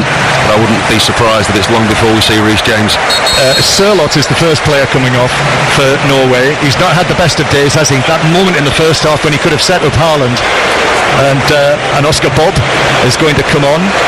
And also Sheldrup, the Norwegian goal scorer, is going to come off, and we're going to have the water break now as well. The goal that Sheldrup scored did have an air of Ronaldinho over David Seaman, didn't it? Very similar, isn't it? I mean, a slightly different area of the pitch, closer to Jordan Pickford, but it was definitely meant as a cross, not as a shot, and the England goalkeeper just completely misread that. They got lucky, England, with that goal that was disallowed, ruled out against them. And I think this one is very, very finely poised as we enter the last quarter. This one might go a long way. And Ståle Solbakken changing his wide men now for the last quarter of the match. I think it's one of those where we see these 2 players coming on now. Nusa, we kind of half expected to start, didn't we? Oscar Bob on the other side. It's just a case of freshening it up. The players down beneath us, they're getting wrapped with the ice towels. They're taking the hydration. The referees also. The manager's obviously getting this opportunity to give their team a message. Norway look more in a group. England, Thomas Tuchel's going around them individually. Yeah, just looking down at Thomas Tuchel now. He's going across to Jude Bellingham. Bellingham is the man who's receiving the instructions now. Thomas Tuchel leaning on Jude Bellingham's shoulder and whispering some instructions in his ear. And watching from afar, Matt Upson, former England World Cup defender. What are you thinking right now, Matt? It's a bit dicey, John, isn't it? I mean, the penalty was... I thought we got away with it a little bit. I mean, you can't doubt when you review it that there's a shove, but I don't think Haaland puts enough of a shove to knock Anderson over. I think the initial shove before that was more than the one where Anderson then just feels it and goes back. So I think Anderson does well to kind of play that card and fall back when he could just stay on his feet. And and England get away with it. But for a moment there, because it was out of play, like I say, it's a slight change in the rule, isn't it? And then goes back to a corner. So a dicey time, and they look really threatening from set pieces. I will say, when there's corners, the delivery coming in is very good, and England have to defend them really well. And what about this? You know, we've not got it absolutely categorically nailed down, but this suggestion that the ball hit the cord of the spider cam in the build-up to the England goal. You haven't seen pictures that we've not seen, have you? No, I haven't at all. I mean, I've been listening, so I've had it on, but I've been listening, and I heard you flag it up. I mean, I didn't see that during the game. I didn't see it in a replay, and I haven't seen it on television at all. So interesting to see how that story develops. Yeah, and if that had been spotted by the officials, Paul, you know, play would have been stopped, and it would have to be a drop ball, wouldn't it? It would have to be, yeah. And the way that the officials haven't seen it, I think we're all having as much trouble as one another. But let's not talk about that and lose the footage quickly, like I said. Right, England are going to make a change, and Reece James is going to make us come back. So Reece James trots onto the field, and it's Anthony Gordon coming off. So that's going to be a reshuffle, isn't it? Let's have a look where he's gone. He's gone into that sixth position, Reece James, hasn't he? He's gone into the middle. Midfield. And as has gone wide out left where Anthony Gordon was. Probably more natural out there, Bariceza. And Reece James, as we've seen on the numerous times for Chelsea and for England, as he did in the first game against Croatia, I think he did, didn't he? He dropped into that number 6 role. And Anthony Gordon coming off. Surprised by that? Yes, because of the attacking threat that he carries and the way that the game is. It's going to need some pace in behind, and he was the ideal one for that. So after all of the many discussions about the England right back position, England now do have a right back on the field, but he's playing in midfield, and the central defender, Konsa, is carrying on at right back. And you do question about Kobbie Mainoo and what the manager thinks of Kobbie Mainoo if he's putting a right back into the centre of midfield. Is a very good point. He's not played at this World Cup, and Mark Gay almost caught in possession after a Reece James pass. Fortunate Reece James that it came back to him there, and he was able to pass it to Pickford, who's hit it downfield, and England on the move through the middle, but good work by Christopher Ajer. Well, this match, if you just switched on, let me tell you, this World Cup quarter-final, you're with us on 5 Live, it is in the balance. Norway, they fancy their chances here now. They've seen enough of England in this match, and you know, they'll know their dangers. There are dangers, but Norway won, England won. We're in the last 20 minutes, and this is very even. They're seemingly playing without fear as well, and the two wide players that the manager's brought on, they're going to be an attacking threat as well. You can see what they're trying to do now. Haaland down the middle, he's had very little service, but they're going to try and supply him now. Of course they're playing without fear. They're the Vikings. The ball goes back to the goalkeeper, Neeland, and the Viking roars. You can hear those coming out of the stand to our left. Ooh, there they go again. This stadium surrounded by palm trees. There is a palm tree every 4 yards in Florida. The ball's played back to the goalkeeper, Neeland with his right foot's giving it away to Saka, but it bounces off Saka. He wasn't expecting that. And Odegaard was able to tidy up and give it back to the goalkeeper. And he decides, right, we've had enough of that. And he smacks it away downfield, looking for Oscar Bob, the Fulham man, another Fulham man on the field. Headed forward by O'Reilly. Bob, the former Manchester City player, so you'll know O'Reilly well over there, the two of them occupying the same part of the field. There's a lot of Fulham, Manchester City and Arsenal on this pitch. Here's Saka, then infield to James. James puts his foot on it, curls it in, but above Eza. And that is easily headed away for Haaland, who comes forward, and that's a tangle with Mark Gay, who's stayed down Gay. Ersness now, down the right wing. The Norwegian right back. Ersness actually checks, gives it to Bob. Oscar Bob into the area, could open up here. He's challenged, and challenged well by O'Reilly, and the ball ricochets across the edge of the 6-yard box, and Pickford picks it up. That's a super tackle from O'Reilly. It is, because they're looking at danger, they're looking at threat down that right hand side. All of a sudden it just opened up for Oscar Bob. Mark Gay initially with Haaland, they're tangling together midway through the Norwegian half, which is what was at the start of the move. Well, Haaland was chasing him, wasn't he? And he went down, and I think Mark Gay is pointing to the referee, so I think he's got a hole in his sock now, and Mark Gay is pointing to the hole in his sock and saying that's what Haaland's done to me. Yeah, he's not given him much change today, Mark Gay. I think he's had a good game against Erling Haaland. He's not given him a lot, but that was a real coming together between the two. Nusa with the curling ball into the area, looking for Haaland, headed away by Gay, comes out for Bob. Haaland's there as well. Haaland in a wide area, left footed cross towards the back post. Konza gets up as well, heads that away, comes out to Nusa for Norway. Nusa into Berg back to Nusa, inside the box now, little wriggle, but Konza watched it carefully and was able to get a foot in, and the ball spins away behind for a Norwegian corner. These are concerning times for England, because the Norwegian team are in the ascendancy at the moment. England have had very little possession in their half, they've created nothing, and they're seemingly on the back foot, defending more than you would want them to be. 15 minutes to play. Norway 1, England 1. If you're struggling, the match will be shown again on BBC 2 in the morning.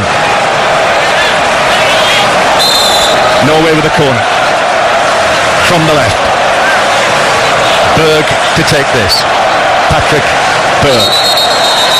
And the referee is, having already had to rule out a goal that was overturned by VAR that Norway put in the net from a corner, the referee's now in the middle of all this, and he's saying to Anderson and Haaland, they were involved, those two.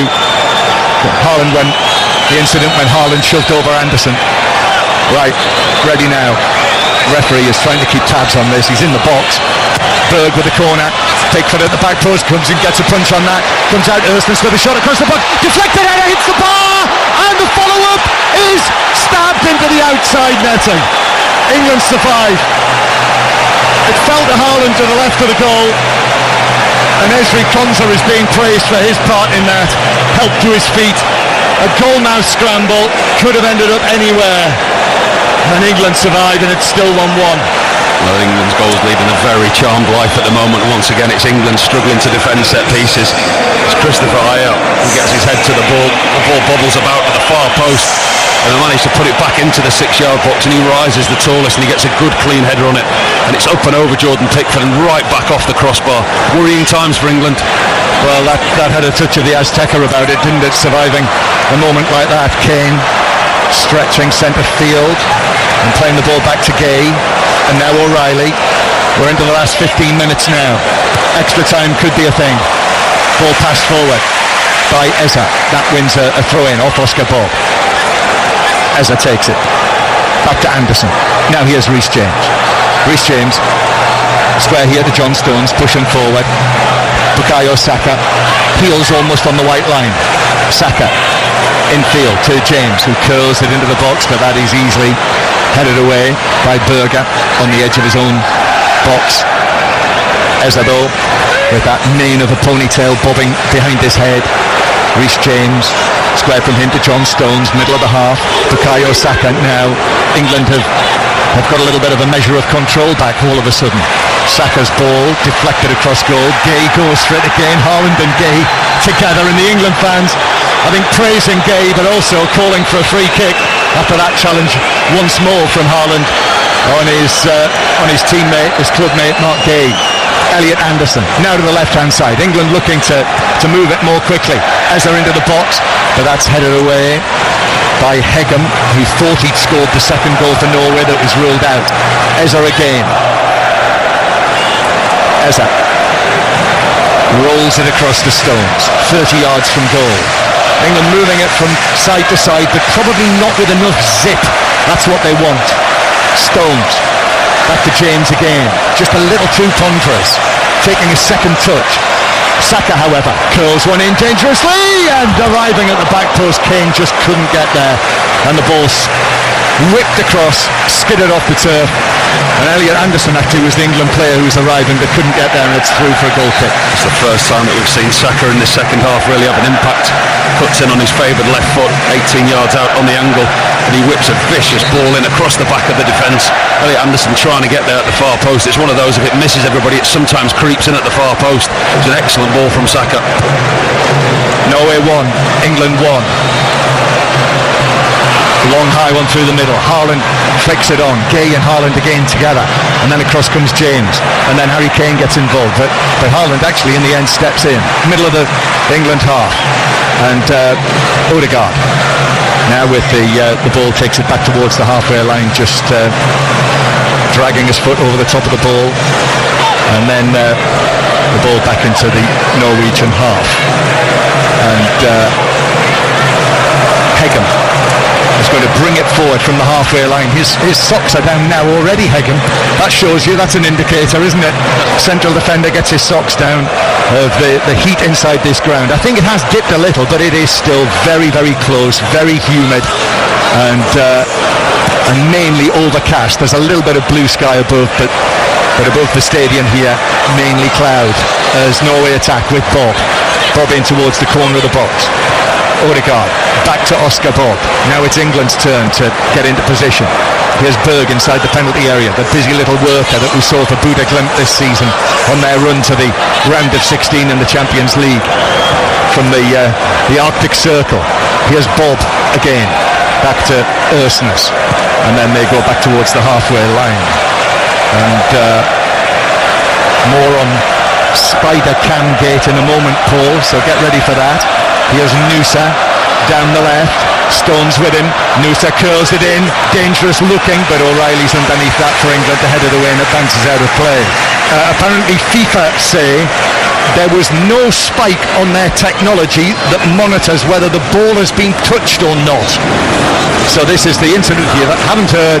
Norway claiming that the ball in the build-up to England's goal, scored by Jude Bellingham before half-time, that the ball flicked the cords of the Spider Cam camera, but FIFA say it didn't, or at least the technology says it didn't. Well, we've got the snickometer now, haven't we? So they would know. Here's Nusa, Norway, as we head into the final 10 minutes from extra time with this scoreline. Unless someone can find a winner. Norway on the attack, Bob from foot to foot, nice trick against O'Reilly, Bob's cross, that comes off the head of Reece James, headed away, then nodded back into the box, might fall to Berg, bounces away though towards the dead ball line. James puts the challenge in, comes back for Norway. These are worrying moments. England are being stretched here. Norway asking questions, and all the while Erling Haaland lurks near the penalty spot, just waiting for that chance. Remember his late goals that won it against Brazil and knocked out the record winners. Norway, never been this far in the World Cup before. Their first quarter-final, and they're asking questions again down the left with Nusa, whose cross comes off Saka, and it's another corner. Yeah, they've certainly looked the better of the two sides in the second half of this game. I think the changes that the manager's made in the wide areas have definitely affected it. Oscar Bob has looked very sharp when he's come on. Nico O'Reilly has been forced back rather than playing in that midfield, that hybrid role, making an extra man in midfield. He's now got defensive duties as well. The Norwegian supporters in that stand, thousands of them on their feet, trying to suck this in. Berg to take the corner. 4 Norwegian players grouped at the back post, including Erling Haaland, who's just now walking away towards the penalty spot. But there's danger all over the England penalty area here. Berg needs to get his delivery right. He waits. Right-footed corner into the edge of the 6-yard box. Harry Kane was up there to head it back to Patrick Berg. Chests it down, gives it to Odegaard. O'Reilly in front of him. Odegaard, left corner of the box, scoops it into the area, but Harry Kane just blocks the run of Nusa, and it's through and behind for a goal kick. And England survive the set piece. Paul Robinson. They are so uncomfortable defending those set plays, England. I mean, they're marking man for man at times, they're marking in zonal. Every time the ball's gone into their box, they haven't looked safe at all. Jude Bellingham now receives it, and Jude Bellingham tries to place this ball down the right wing for Saka to chase, and Saka, ball stays in play. It was beautifully played, actually. It was like a little pitching wedge, wasn't it? Just landed it exactly where he wanted. But Berger's able to come across and take possession back for Norway. Jed Spence is going to be next on for England, so another fullback coming on, and Norway with the ball at the back, and it's deflected out of play by Eberici Eza. Will they make the change now, England? Anthony Barry down there. Does make you wonder, John, doesn't it? When you look at the bench, they've got Marcus Rashford on the bench, Kobbie Mainoo on the bench, Morgan Rogers, Ollie Watkins, Ivan Toney, all attacking players, yet he's bringing another fullback into the game. Yep. And we know that Mark Gay was an injury doubt for this match. There's the lovely balls played forward for Norway, for Nusa. Odegaard with a pass. Nusa trying to find a position. It bounces away. Two England players with a challenge. Both Saka and Konza did the job. But now it's been brought forward by Muller-Wolfer, but he turns. He might have had a goal there, Muller-Wolfer, but he stopped in his tracks, turned and passed it back to Berger. Now Ersnes out on the right-hand side.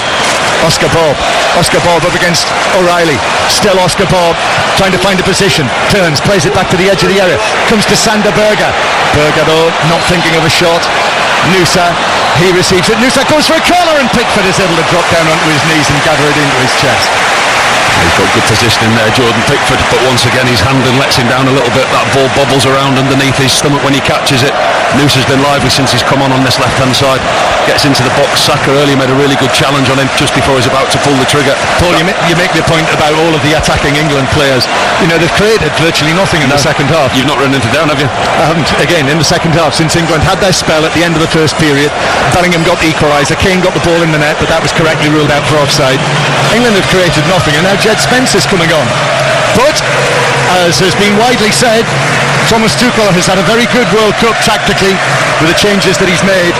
But now we're into the last 5 minutes. Spence still waiting to come on. Bellingham.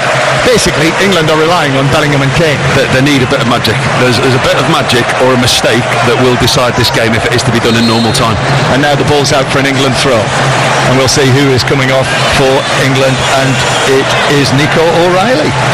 Fullback for fullback. And do you know why he's doing that? Because he's tired Nico O'Reilly, and Oscar Bob's had a real impact since he's come on from a Norwegian point of view. That's one of Thomas Tuchel's first defensive-minded changes, if you like.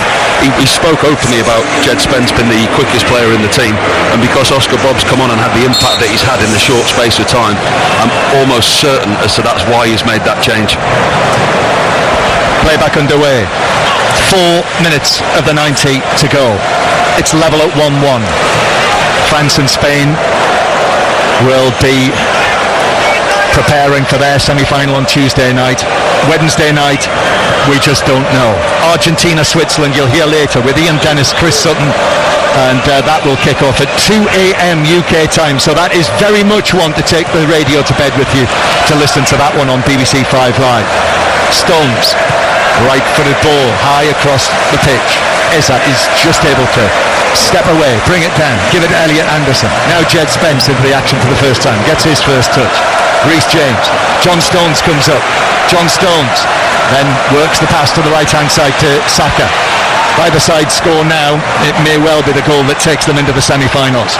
Saka just outside the box in the full-back area. Saka beats his man, Muller-Wolfer, plays it across. Oh, what a clearance from Ersnes.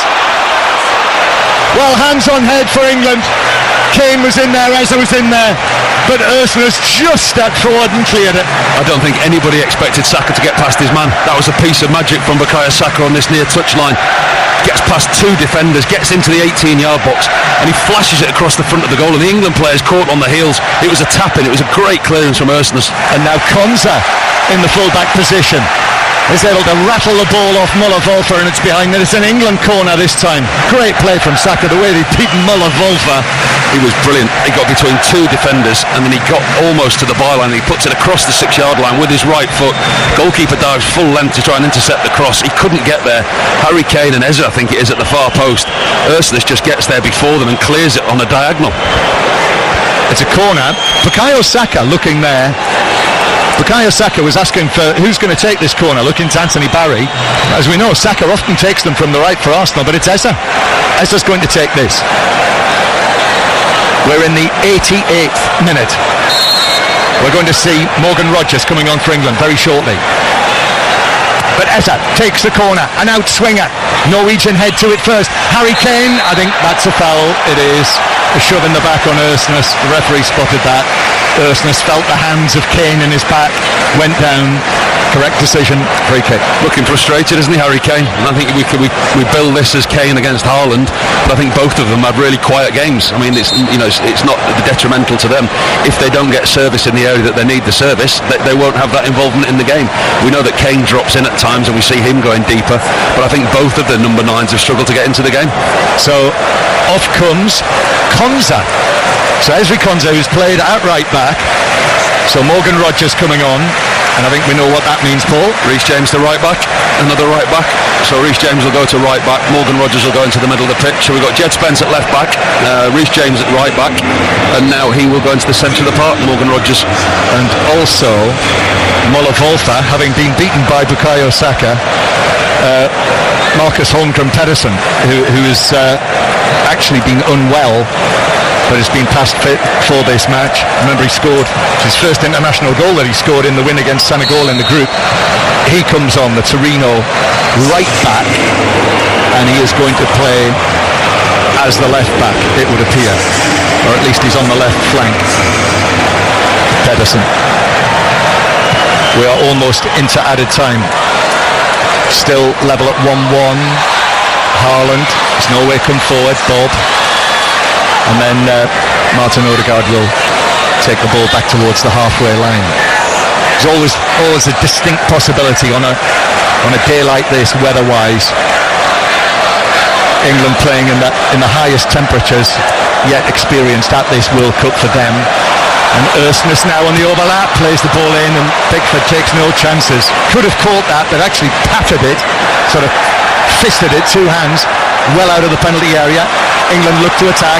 Bellingham, that pass is asking a great deal of Jed Spence, and even the fastest man in the England squad can't reach that. Oh, he charged it down, the clearance from Neeland, and it bounces away wide. For a moment there, for a split second, it looked as though that might ricochet into the Norwegian net from Jed Spence.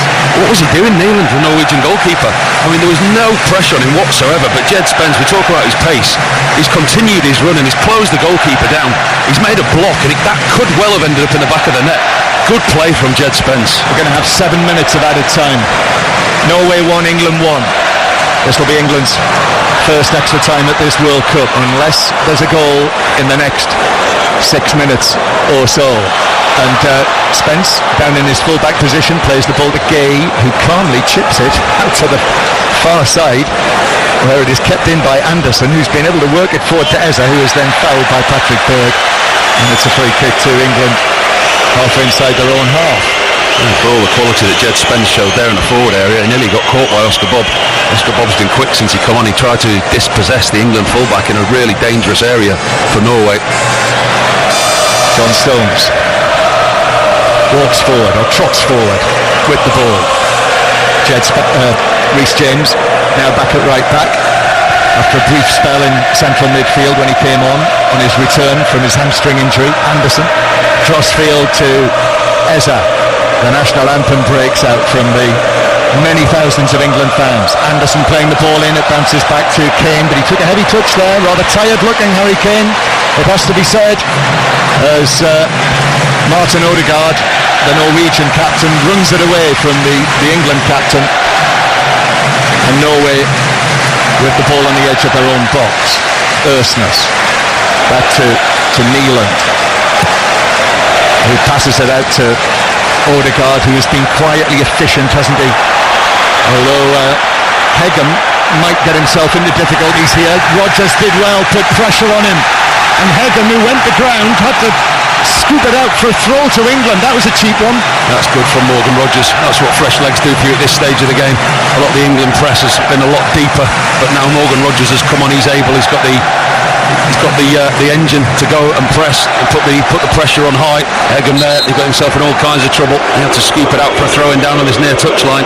Getting booed by the England fans as he's asking for treatment now. He's actually asking for treatment, so he's going to have to leave the field.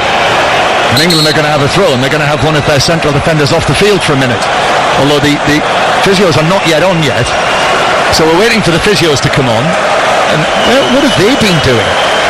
Here they come, they're walking forward, and eventually they trot onto the field. All the while the England players have come across to have a drink, but they're also receiving tactical information from Thomas Tuchel, so that's not supposed to happen either. And Clement Turpin has spotted that now, and he's saying to the England players, come on, but it's all right, Thomas Tuchel's already had the say. I think that's what they were trying to avoid, weren't they? And I think the two physios were actually under orders from the manager, because he knows what late stage it is in the game, and he thinks he can see that his players need a breather. I think the two physios were just told, oh, slow down a bit, lads, just drag this out a bit longer. Well, they certainly carried out those orders. So Martin Odegaard is saying to his players, he's gathering his players together. So he's going to have his own timeout, the captain, while Hegem is getting to his feet and leaves the field. It's Norway 1, England 1, and we're so deep in added time now. 4 minutes of the 7 have been played. A goal now, and that's a quarter-final winner. That'll take whoever scores it through. Extra time beckoning, but still plenty of time for a winning goal. Throw-in is taken. Norway temporarily down to 10 men. Need to get the ball in the box, England. James to Saka. James again. Back to Saka once more. Saka trying to find a position to get it into the box. Still Hegem's off the field. Anderson back to Spence. Surely England have to get it into the box while he's off the field. And now Eza over there on the left-hand side. Eza still going and almost lost it. And actually only just kept possession with Morgan Rogers, and any moment now Hegem's going to be back on the field, but still England with the man advantage. Stones forward to James, then back to Stones with a cross, glancing at it, Bellingham, but well beyond the far post, missing by 5 or 6 yards, and Hegem will be back on. Harry Kane's asking the question, whatever the question is, but it's a goal kick to Norway. I think he feels his shirt was being pulled, Harry Kane. I think he's having a bit of a frustrating afternoon as the England captain, but that was better intent from England. John Stones getting into an advanced position, outswinger. Jude Bellingham tries to glance it across the goal into the far corner, and he just can't get any purchase on his header, but it was a good ball from John Stones. Still 2 minutes of added time to play yet, or 90 seconds shall we say. Norway 1, England 1. Neeland, long downfield. Haaland was interested, but Stones was there first and was able to get up and head it away. That looked like a foul by Eza on Ørsnes, it was. Even though Eza was running away, there was enough contact for Ørsnes to go down. Free kick to Norway. And just over a minute to play, Paul Robinson. Yep, and we're at the stage in the game now where we're looking at both teams who don't want to lose a game. You know, we saw at the start of the game both teams trying to go and win this game, but the pressure and the occasion now, both teams are in protective mode. Neither of these two sides want to lose this game at this situation. Both goals came in the last 10 minutes of the first half. Sheldrup with that freakish goal. What did Anthony Barry call it at half time? A wonder shot, he called it, that beat Jordan Pickford from out on the left, but then Jude Bellingham with an excellent goal to make it 1-1. But controversy surrounding that, with the suggestion that the ball may have flicked the wires for the spider cam, the television camera that is suspended above the pitch, but FIFA say it didn't. Throw in for England inside their own half. And then also Norway having a goal ruled out. VAR, they got the ball in the net, looked like it was 2-1, but VAR stepped in and ruled the goal out for a foul by Haaland on Elliot Anderson before the corner had been taken, incidentally. A push, some wrestling. Well, it was a push on his chest. And it looks as though, I make it that the 7 minutes are up now, as Jude Bellingham was chasing the ball there, and Hegem tackling back has caught Bellingham, who went sprawling down, and he has stayed down, and Bellingham could have been through there, you know. That's what England are saying. Harry Kane is saying if that's a foul, Bellingham was going to be through and in on goal. But pulled him back. He's pulled him back. Looks like he's pulled him back, but that was unnecessary. Or did he? He's caught him right in the back of his Achilles tendon. I mean, it's a painful one for Bellingham, but I think it's a complete accident from Hegem. And also, I think the ball, he wasn't in. No. The ball was running through to the goalkeeper. The ball had run through to the goalkeeper, and it was more of a coming together, and it was an accidental collision rather than a foul on Jude Bellingham. But you can understand his frustrations. It's right down the back of his Achilles. And I think that's going to be that, Paul. We're going to have extra time for England for the first time at this World Cup. Yeah, and it's not been the greatest of spectacles because of the weather, the pace the game's been played at. It's going to be a tough slog for these players going another 30 minutes in this. Yeah, it's going to be quite tough commentating on it. Sweaty top lip. I'm sure we'll be fine, John, because of the lip mics that we use. Norway 1, England 1. Spence heads it out of play. Clement Turpin has a look at his watch. I think once this throw-in is taken by Ørsnes, I think the whistle will probably go. Let's see. Takes the throw. Odegaard with a run. No, Spence gets up, heads it away, and there is the whistle. So 1-1, and there will be extra time in this World Cup quarter-final. 1-1, Paul. What are you thinking? Yeah, it's nervy, and you could see the longer the game went, the more tired legs were out there. And I think I'm almost questioning the changes that Thomas Tuchel's made. I mean, bringing Reece James on and putting him into the centre of midfield to start with. Morgan Rogers, for me, would have been the more sensible substitution at that time. The defensive changes that he's made, he's brought Jed Spence on to cover Oscar Bob on that left, on England's left-hand side. But I just don't think we've seen an England team that have got out of second gear, and they haven't really been able to. I think tactically, yes, they're very well drilled, they know what they're doing, but actually the game plan isn't doing anything to hurt the Norwegians. Well, Thomas Tuchel said yesterday he was sure that England had another gear. They're yet to find it in this match, and let's see what extra time brings. Norway won, England won, and Mark Chapman is here with us in the stadium. Yes, England about to kick off the first period of extra time. Norway won, England won. Extra time for England, just as in the last quarter-final that they played 2 years ago in Dusseldorf against Switzerland, which finished 1-1, and remember, England won the penalty shootout. But it really does have that feel.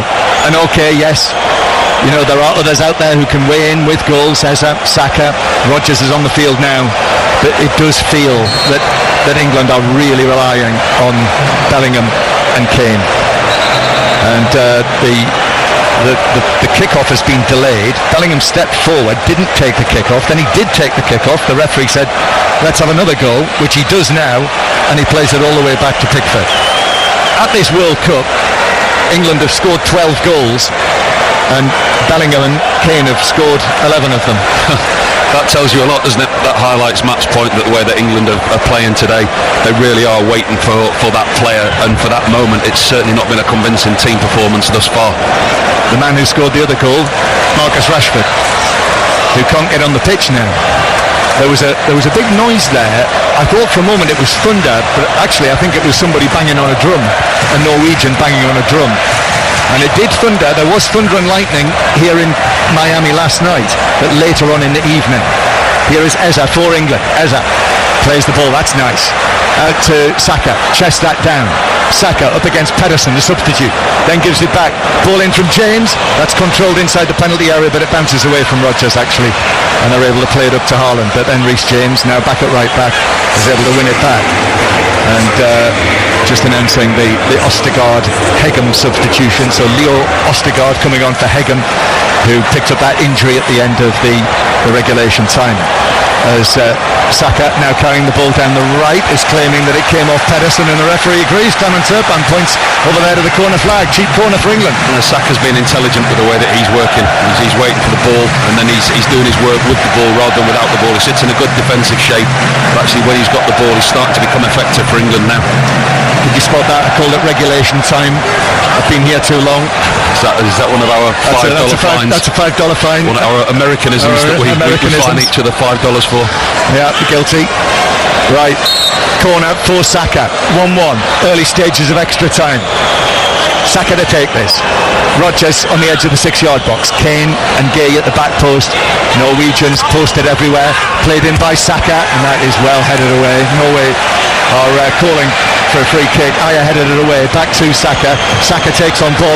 Gets the cross in. Kane at the back post who heads it across. And Neelan got a hand to that. Ball still in play.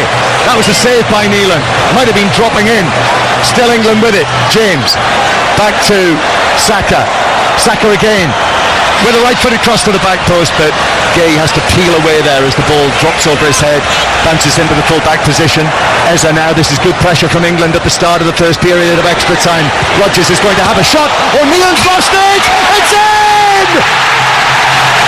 Bellingham is there yet again for England! 2 goals in the Azteca. Now 2 goals in Miami in the quarter-final, and England are in front for the first time in the match. Neelan couldn't hold it, and Bellingham was first there with his right foot into the net. Norway 1, England 2. Scenes of joy over to our right hand side. Those England fans are believing again, and it's that man once again, Jude Bellingham. He won't score a much easier goal than that. Nealon, the goalkeeper, makes a real mess of the long distance shot. It's a simple gather for the goalkeeper, but he gets it all wrong, and all he can do is parry it into the middle of the 6-yard box. It's Morgan Rogers with the initial take and hit from the edge of the box, 25-30 yards out. It's a simple one for the goalkeeper. If you're not going to catch it, push it away, but he actually palms it back into the middle of the goal. And who's there? Who's arriving? Jude Bellingham to England's rescue once again. And Jude Bellingham has now scored 6 goals at this World Cup. He's scored as many goals as Harry Kane, and Jude Bellingham is in the Golden Boot race. But more importantly for England, they're in front in the match. But in extra time, there is still plenty of time for Norway to respond to this, if they can. But what a test of character now for Norway, who have never been to a quarter-final at a major tournament before. But of course they do have players on the pitch, like Erling Haaland, like Martin Odegaard, who have experienced this kind of situation. Here's Oscar Bob as well, the former Manchester City man, now at Fulham. Bob, back to Odegaard. And England with their noses in front. England with their eyes on the semi-final now. Norway, out to the left-hand side it goes. Nusa wants it, he's near the edge of the area. Instead it actually goes back to Odegaard, who is conducting things for this Norway team. They thought they'd gone 2-1 up during the second half of the 90 minutes. VAR ruled that out. They were unhappy about the England goal. Here's Nusa for them now, but England have now found a way, and Jude Bellingham has made it 12 goals for England in what is his 54th appearance, and he might be collecting another one of those superior player of the match awards if it stays like this. And you might be collecting another $5 fine for that, John. That's what it's called. Rogers back to the edge of the area. Anderson, Gay just chips it away. Eza, and now Spence, and Spence taps it forward, but Bellingham actually slammed the brakes on. I thought for a moment there he might have had a hamstring problem, but I think he's okay. He's back on his feet. I'm just interested to see how Thomas Tuchel approaches the time that's left, because we saw them go very, very defensively against Mexico, didn't we? They switched to a back five and decided, obviously with 10 men, and decided that they were going to hold on. But obviously in this type of conditions, you do just wonder how they are. I mean, they're still in the same shape. They've still got a back four, but the longer this game goes, I wonder if he'll make defensive strategic changes. It's Norway 1, England 2, and it's the England fans that you can hear, however many thousands of them there are inside the ground. The crowd inside the Miami Dolphins Stadium, over 64,000 people, and there's got to be 20,000 England fans. That would be my estimate. Maybe between 10 and 20, let's say. Odegaard, and I'd say this is the most we've seen, wouldn't you? I mean, we've seen some fantastic arenas and England fans in their thousands everywhere, but actually as a collective now it seems there's more of them here in Miami. Norway in the red shirts, blue shorts, dark blue socks, have to go back towards the halfway line. England were able to manage the game in Mexico City in the most testing of circumstances, as the ball is brought forward for Norway by Ajer. Now Berger with that strange number 8 that looks like an hourglass on the back of his red Norwegian shirt, the Norse style. Here is Odegaard again, back to Berger, who just trots from side to side. Bellingham's putting him under pressure. Bellingham on a hat-trick, tried to get the ball away, but Berger had to go all the way back, and that's excellent play again by Bellingham. And you can see Jude Bellingham there gesturing to his teammates, get out, don't be so deep. He's the one chasing the ball, trying to win the ball back higher up the field, and he's talking to his defenders saying, get out, let's get up the field. England leading 2-1. Argentina against Switzerland later tonight, 2 a.m. kicks off UK time. Ian Dennis and Chris Sutton will be, I'm sure, glued to this match. They'll bring you commentary live from Kansas City in the middle of the night. BBC Sounds for that. Look for 5 Live. Also, there will be an analysis programme on the BBC iPlayer after this match. Look out for that, and the whole match replayed in the morning on BBC 2 or anytime on the iPlayer. Eza passing it forward to Bellingham. Bellingham hikes one. This is for Rodgers to chase downfield, and he does well actually. He forces Norway to head that out for a throw-in, and that relieves the pressure. And that's exactly what England need to do. They need to manage the minutes, they need to manage the way through the game and play in these right areas. Don't take risks with playing the ball around at the back. Play the ball in and over the top. They've got the fresh legs on in Saka, in Rodgers, and that's a perfect example of what they need to do. Use Morgan Rodgers in those areas. In extra time, the first period of extra time, there are 7 minutes of it to play, and England in front thanks to Jude Bellingham's second goal of the match. After Morgan Rodgers shot from 25 yards or so, the goalkeeper parried it out, and Bellingham was first to it, 6 yards to score into the empty net.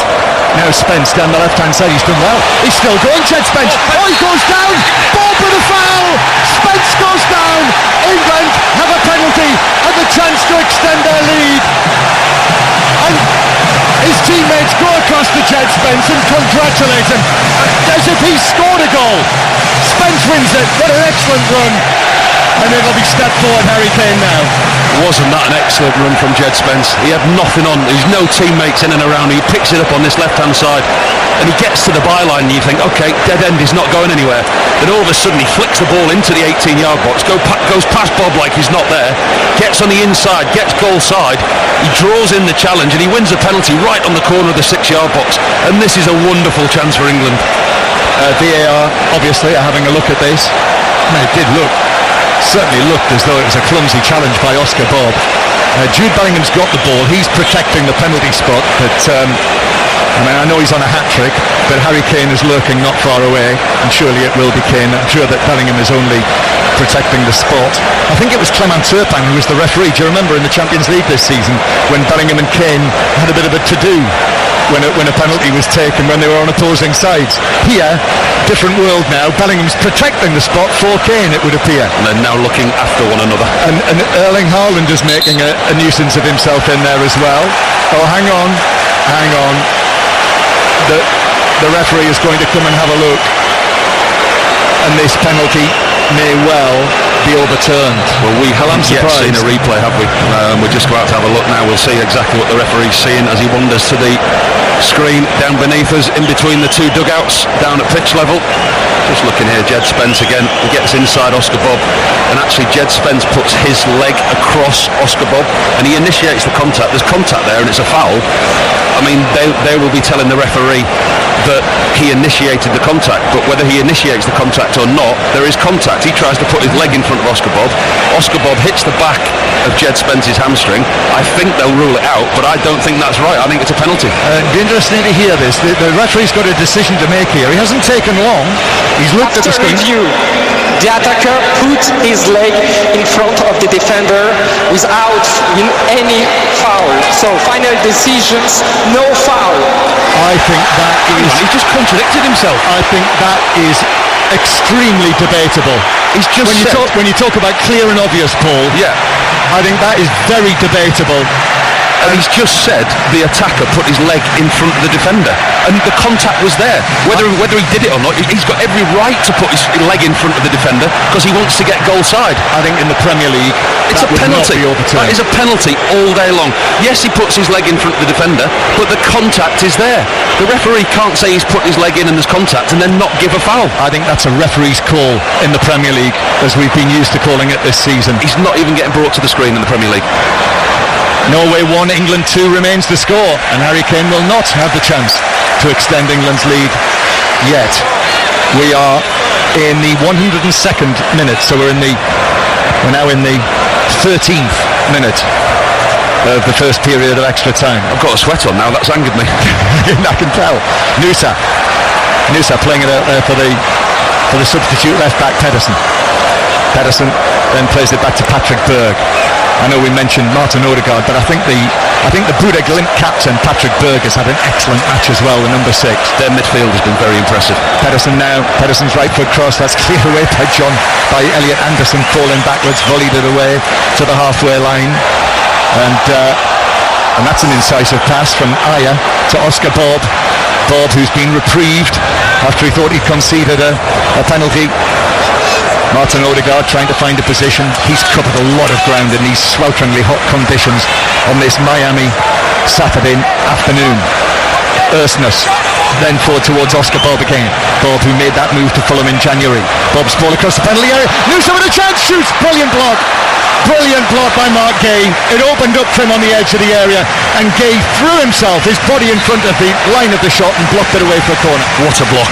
What a brilliant piece of defending from Mark Gay there. Put his body right on the line. Noosa looked for all the world. He was just going to find Jordan Pickford's bottom right-hand corner. It was Oscar Bob who made the chance, and he fired it into Noosa. How he had that much space on the edge of the box, I don't know. And his favoured left foot as well. And Mark Gay just arrives from nowhere and takes one full in the chest. Just over a minute of the first period of extra time to play. Norway 1, England 2. 2-goal Jude. And it's a corner for Norway. Over there on the far side, in front of the England fans, all of those cross of St George flags draped from the hoardings behind the goal. The corner is swung in and headed away for England by John Stones, who got up ever so high. Commanding defensive header by John Stones. Norway with it on the halfway line. We're in the last minute of the first period of extra time. Jude Bellingham scoring in the third minute of the half hour, the extra half hour. Ersness to Noosa, who's now on the right hand side, comes back to Martin Odegaard, who turns, winning his 73rd cap here, then to Ersness, who curls one into the near post, but Pickford is able to watch into his gloves and then pat down, and he has it safely. Still 20 seconds of these first 15 minutes to play, and he hurls it out, sort of a side-arm throw to the halfway line, and then Eza claims that he was fouled. Thomas Tuchel's absolutely fuming with the referee down beneath us. He can't believe the decisions. It all stemmed from the penalty that was overturned, and he's been on the referee's case ever since. 2-1 to England. So Jude Bellingham now level with Harry Kane on 6 goals.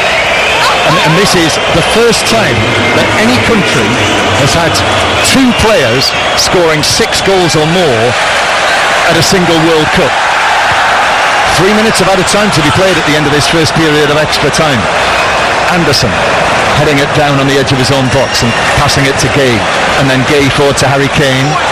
Thomas Tuchel, Paul, has still got one change to make, the extra change in extra time that he could make. Maybe keeping that up his sleeve should he need it through injuries or fatigue, I would suspect. I don't think he'll be rushing into that. I mean, Harry Kane's still on the field. This could yet go to penalties.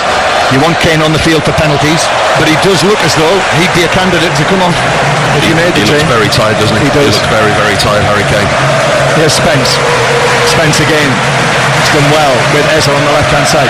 Eza tries to clip one into the penalty area. Bellingham's interested. Aya just got his head to that, and then a second header away. Elliot Anderson. Another one of those moments where a welcome, cool breeze just blows around us here inside the stadium. So 3 minutes of added time at the end of this first period of extra time. England right now with this scoreline, it's England who are going through. Back to Atlanta on Wednesday night. Pass out to Saka. My goodness, he's been quiet, hasn't he, in extra time. Bukayo Saka. Anderson curls one in. That is going to bounce all the way over to the left-hand side here. Eza is able to take the ball down. England keep possession. In fact, he was offside, and it's a free kick to Norway. You do wonder with Bukayo Saka just on his fitness levels, because when he does get involved in the game, he's got that spark, he's got that ignition, and he brings something to the game. But as you say, he's been mainly a passenger. It's been a tough game this for both teams. They've been well matched. It's billed as Kane against Haaland. Well, neither of them have been able to get onto the score sheet yet. Kane low to Bellingham, and then Bellingham turns it to Saka. Saka into the area, trying to create something. He's on his right foot, back onto his left. Saka, then back to Bellingham, but got that all wrong. Got underneath that one. Well, he is human after all, and he sends that ball curling over the top of the bar. Yeah, we expect so much of him. We don't expect to see him putting it over the bar from that type of distance. Saka does well that time, actually. Cuts in on his left-hand side and he lays it on for his teammate. Found a lean back, I think is what you say with it. He got right underneath that and put it high up into the Norwegian fans. Yes, he did. Goal kick. Still we play on in the first period of extra time. But Norway with Pedersen. Saka does well though here. Saka wins the ball back and is fouled, and it's a free kick to England. More applause from all of those England fans to our right. I dread to think how much they've paid to be here, the England fans, the cost of the tickets for this match. And they'll have to go again if England get through for Atlanta against Argentina or Switzerland. There's the whistle for the first period of extra time. And Jude Bellingham again, stepping in, scoring his second goal of the match early on after the Rodgers shot was parried out to him, sliding in to convert and make it Norway 1, England 2, half-time and extra time.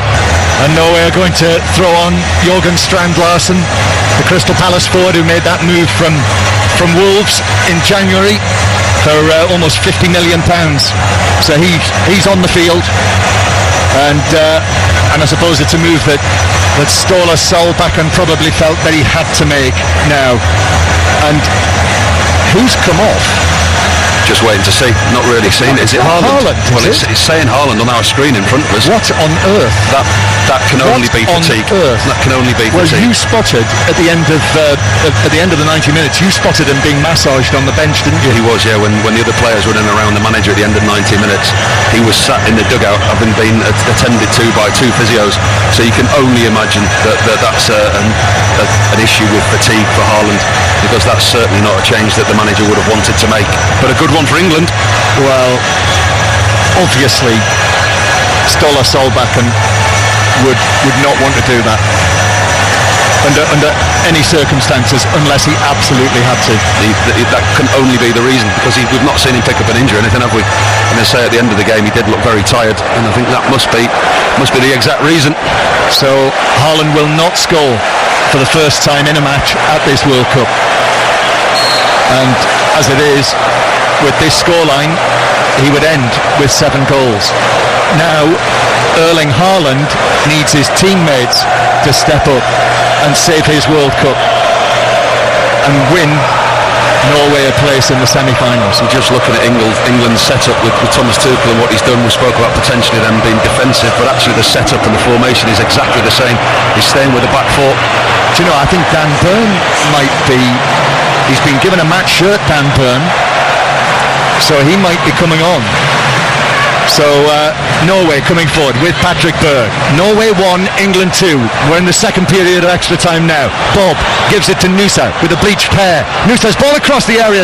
Well, crucial stretch and a clearance for England from John Stones, who I think felt a bit of cramp there as he cleared that away, because he stretched for it and then Bellingham's fouled, and it's a free kick to England in front of their own penalty area. Jude Bellingham was the most advanced England player there, and he was 10 yards outside his own box, and he does well to win England a free kick, relieve a little bit of the pressure. I think in Mexico, I think it was best part of 40 minutes, given the 11 minutes that were added on, which became 13 minutes or more, I think. And we've just seen a shot of Erling Haaland sitting with his eyes closed in the dugout. Eyes closed, agonisingly, because he can do nothing. He can only sit and watch. Norway 1, England 2. It's going to be another tense one. It's another nail-biter if you're following it with us at home. Pickford, long downfield, headed up and away by Østigård, out for a throw-in to England down the right. Dan Burn is down there, and he's actually got the purple bib back on, so maybe he was just preparing to get ready for the potential of coming on. Throw-in taken by James. Saka was looking to get between 2 Norwegian players. He's actually fouled one of them, Ørsnes, and it's a free kick to Norway in their own left-back area. That was a good header from Ørsnes. He covers in and around the back there. Saka. But England are they're carrying a threat. They're not sitting too deep. They are still carrying a threat, and Saka's a big part of that. Reaction again inside the stadium here in Miami. Familiar face on the screens. Sir David Beckham, who was at England training at the Inter Miami training base yesterday in nearby Fort Lauderdale. Ball headed forward by Stones. He definitely felt a twinge of cramp, but has carried on. And Norway go back to the edge of their penalty area. 2.5 minutes played. Now Østigård, the shaven-headed number 4, the Genoa defender. He did score, remember, Østigård for Norway in their first group match to win against Iraq. Now Aya will Berger will carry it forward and gives it to the right-hand side to Bob. Berger again. England on the back foot here as Berger just sizes up his options, turns, gives it outside to the much slighter figure of Bob. Ball to the edge of the area. Patrick Berg might find a position and shoots. high over the top of the crossbar, just inside the box, slight angle to the right, but couldn't keep it down. There are areas that England need to shut the door. Berg there, he strikes from a distance. I don't think it would have troubled Jordan Pickford, it was too straight, but Oscar Bob once again, he's causing a problem on that right hand side for Norway. Cuts inside and he lays it onto Berg. His strike didn't match the setup play. England take the goal kick out to Spence. Anderson has come all the way back in there, and Anderson hits it long out of a trouble spot. Here's Nusa trying to play through the middle. The ball rattles around off James, and then it's passed forward to Harry Kane, and Kane will carry it downfield. Harry Kane winning his 120th cap for England, equal with Wayne Rooney now. Passes it to Saka. Saka cuts inside. Saka with a chance, weak shot, straight at the goalkeeper, who was able to take it as he leant forward with both hands on the ground. And he's given it out, and he's given it out, and it's going to be taken on for Spence to shoot low. Saved. Comes out to Saka. Saka's shot is saved on the follow-up as well. Goalkeeper just stood up and blocked that with his body. Jed Spence. So close. Still England pressed. Morgan Rogers then back to Gay near the halfway line. Good passage of play for England, showing intent as well, looking to try and get the goal on the counter-attack. Harry Kane set Bukayo Saka up on his right-hand side. He gets into the box, and as you quite rightly say, it was a really weak attempt from Saka. Goalkeeper picked it up comfortably, but then he bowled it out inexplainably. Jed Spence nicked in. What was he, 35 yards from goal? And he wanted to take it on himself. I think Bellingham wanted to take the ball off him, but he was going alone, and it was a good shot and good save from Nyland. Dan Burn is coming on again, Paul. Saka has come back from an offside position, so it's a free kick to Norway, and change is going to be made here. One of the England players, I think Morgan Rogers, has ended up flat on his back on the pitch. Dan Burn is coming on, and it's actually Jude Bellingham who went down. He's being helped up, and it's Bellingham who's being substituted. So that might be cramp, Paul, or it might be something else. Although he is running off the field, he's turned, he's applauded towards the England fans. I think he's blown some kisses. 2-goal Bellingham again, just like in the round of 32. Yeah, and the round of 16. I'll tell you what that is. That is a back five immediately. Dan Burn goes in alongside Mark Gay and John Stones on the left-hand side of a three. So we've got Reece James at right back, Stones, Gay, Dan Burn, and then Jed Spence at left back. This is the rear guard that we saw against Mexico. Thomas Tuchel quite clear with his tactics now. We're going to try and keep what we've got. And that is the last change he can make, isn't it? That is the sixth substitution. So now the question is, it was asked in Mexico City on Sunday, did he, by his changes, invite Mexico onto England? And the same questions will be asked here if England don't hang on to this. Norway 1, England 2. And we have 8 minutes plus added time. That's how long England have got to see this out to reach the semi-final. Odegaard clips it forward for Strand Larsen. But Dan Burn comes across and gets a huge cheer for his first touch of this match. Can we just say how superb he was in Mexico when he came on? He was a big part of the way that defence stood strong. Martin Odegaard now with a pass to Berg. Yes, he's received great praise. He was even interviewed by Ian Dennis in Kansas City this week. Oh, what did he do to deserve that? I know. He'd had a tough enough week as it was. It's out of play for a throw-in to England. James takes this back, and John Stones controls and passes it away. Sander Berger takes it down, and back to the halfway line. Norway in possession with Ajer. Odegaard comes to get it. Odegaard then across to the right-hand side there, and Odegaard says, "Give it back to me." And now Pedersen, it's popped up on the right-hand side. Pedersen then back. Might be a little bit of space here for Ajer if he can use it. Gives it back to Bob. Bob chests it down. Spence goes across. Ezra's there as well. Bob. Then back to Pedersen. And then Pedersen centrally, just forward of the centre circle.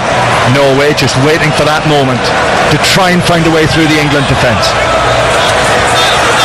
Ostergaard to Nusa. Now Sander Berger. Berger, square from him, and Martin Odegaard quickly closed down by Harry Kane and others. Then Odegaard again, Norway getting closer, ball curled in. That one's headed away for England by John Stones this time. Comes again, Nusa now. Nusa into the penalty area, goes across goal, takes a deflection which bounces over everyone but then spins behind, and that's a corner to Norway. He's been a problem since he's come on, Noosa. I'm not so sure that I'm too keen on the way that Reece James was showing him inside there. If that was my fullback, I'd be wanting him away from goal, because he's quite capable with both feet, Noosa, and that's twice now Reece James is showing him inside. I'd be pushing him away, get him away from goal. Odegaard to take this. Walks over there, places it in the quadrant. Norway. These are the moments, big World Cup moments. England leading 2-1. Second period of extra time in the quarter-final. Odegaard, left-footed delivery into the near post. That's headed away. Bob with a chance, but gets right underneath the shot. It's a crowded area in front of him, but sent it high over all of the players and the crossbar into the Norway fans. Oh, that's a big chance for Oscar Bob. That really is a good chance on his left foot as well. He just leans back, bubbling around inside the England penalty area. He's 16 yards away, straight in front of goal. He's got 4 England defenders in front of him trying to get the block in, but he gets there first with his left foot, and he just hits it high over the crossbar. Harry Kane wrestling with Aya. Kane saying, "We almost had the shirt off my back." Anderson as well appealing for it. Referee says play on, and we have 5.5 minutes to go. I don't know how that's not a foul. I really don't. That was a foul on Harry Kane, and Thomas Cook-Tuchel was just making his feelings clear to the fourth official down there. Sander Berge carries it forward. England fans in great voice. Norwegian fans clapping in unison. Martin Odegaard, left-footed ball from the angle, looking for Strand Larsen. The 2 England players there. Noosa though, it's played off him by James. Strand Larsen brings it down, but the ball had already dropped behind the white line, and it's a goal kick to England. Good defending from Reece James. Uses his intelligence well there. Kicks it against Noosa. He knows fine well that he's getting there first. Kicks it against the opposition player, and they get a goal kick, England, which will definitely be going long. Argentina, Switzerland play from 2 o'clock tonight. 5 Live with the commentary on that as well. You'll hear both semi-finals with us on 5 Live. The Wimbledon final tomorrow, that's on 5 Live, the men's singles final. But drama here yet as James clears the ball away, but that's a foul by Rodgers, and it's a free kick to Norway. And I think Aya immediately walks forward. I think Aya's going to get himself up. The central defender is up there with Strand Larsen. They take this short. Free kick is taken. Sander Berge to Noosa. Noosa now with Reece James. Trips him. That's a free kick to Norway on the left-hand side. And another chance for a set piece to be curled in. That's the last thing that England need to be doing. That's a free kick just in front of the dugout, between the dugout and the 18-yard box, on the angle. Gives Norway the opportunity to put all their tall players into the box. Set plays in and around this time of the game are obviously going to be dangerous, but England haven't defended them well the whole game. 4 minutes to play of extra time. England in front, but only by the 1 goal. Martin Odegaard from the left wing. Odegaard, left-footed, curls it in, good-looking delivery. Pickford comes, gets a punch. Pickford has been flattened. He's collided with his own man, and he's ended up on the ground. And the Norwegian players are saying, how can you stop play there? But Pickford is down. He collided with Morgan Rodgers. Brave decision from Jordan Pickford. He comes out, and it's one of those where you're a goalkeeper. The saying is, if you come in, you take everything with you. And that's exactly what Jordan Pickford did. I think Morgan Rodgers actually gets there first, and Jordan Pickford clatters into his own man. He's come off worse, Jordan Pickford. He's winded himself, the England goalkeeper, but he's absolutely clattered into Morgan Rodgers once he's headed that ball. Yeah, I mean, in many situations like this, players would go down, and I think Norway are trying to encourage Pickford to get to his feet, but I mean, he was clattered into, and he's got his arm around the shoulder of Martin Odegaard. And Aya has been booked in the middle of all that, presumably for something he said. Yeah, I think it was his protest to the referee. They're absolutely furious, the Norwegians, that the game was stopped. They saw it as time wasting, but when you actually look at the incident, you can see he really took a whack to Jordan Pickford. Well, surely they could see that, but I know that there'll be the frustration. Of course there will. But play is back underway. Norway 1, England 2. The referee will have told them time will be added on. Noosa now. Time running out for Norway after their brilliant run in the World Cup through qualifying. No Haaland on the pitch, had to be substituted at half-time and extra time. Norway, who knocked out Brazil, came through that tough group, the toughest of all of the groups, with France and Senegal and Iraq. But England now, who were 1-0 down, thought they might have been 2-1 down in extra time, but that goal was overturned. Strand Larsen overhits the ball through for Nusa, so he's got to take it out towards the corner flag. If that delivery from Strand Larsen had been pinpoint perfect, then Nusa could have been in, but actually the offside flag is up anyway. That was an opportunity, because England actually, with this back five, they're still holding a high line, and Nusa's got the pace there. Strand Larsen does well, and he plays the ball in behind Reece James, and actually he didn't need to go early, Nusa. He could have kept himself onside. England, with every second that passes by, are inching closer to another World Cup semi-final, just like Russia 8 years ago. Kane goes up for the challenge. It's been a clash of heads with Aya. Aya looks to the heavens that Kane has gone down holding the back of his head, so that's another stoppage. The referee's having none of this. He says to Harry Kane, no, get yourself up. He's been kicked from pillar to post today, Harry Kane. I mean, we've not spoke about him a lot in an attacking sense, but he's taken a fair bit of punishment from those Norwegian defenders. We are now in the 120th minute. The ball bounces almost for Eza near the edge of the Norway box. It was just scraped away by Aya. Eza takes it out towards the far side. I think it's corner flag time, Paul, don't you, for England? Absolutely, yeah. Actually, Dan Burns just played it all the way back to Pickford. That is equally as good. John Stones has come across here to the right-hand side. Long ball downfield. Ooh, Stones is out of the game now, and I think he might have felt that cramp again. And now the pass forward to Bob, but Dan Burn is there with his head. Heads it out. Spencer's going to get there first ahead of Bob. Yes, he is. And that touch takes it out of play. And it's a throw in to Norway. The England fans there for a moment thought the final whistle had gone, but not yet. Do you know what? That's such an intelligent defensive header there from Dan Burn, because he finds himself with his body shape closed and he's not really aware of what's around him. He doesn't try and head that ball away up the field. He puts it into an area in the left back area where he knows there's space. Throw-in taken. Harry Kane sends it forward. And we are now into 2 minutes of added time. That is how close England are to another World Cup semi-final. Thomas Tuchel waits on the side of the pitch.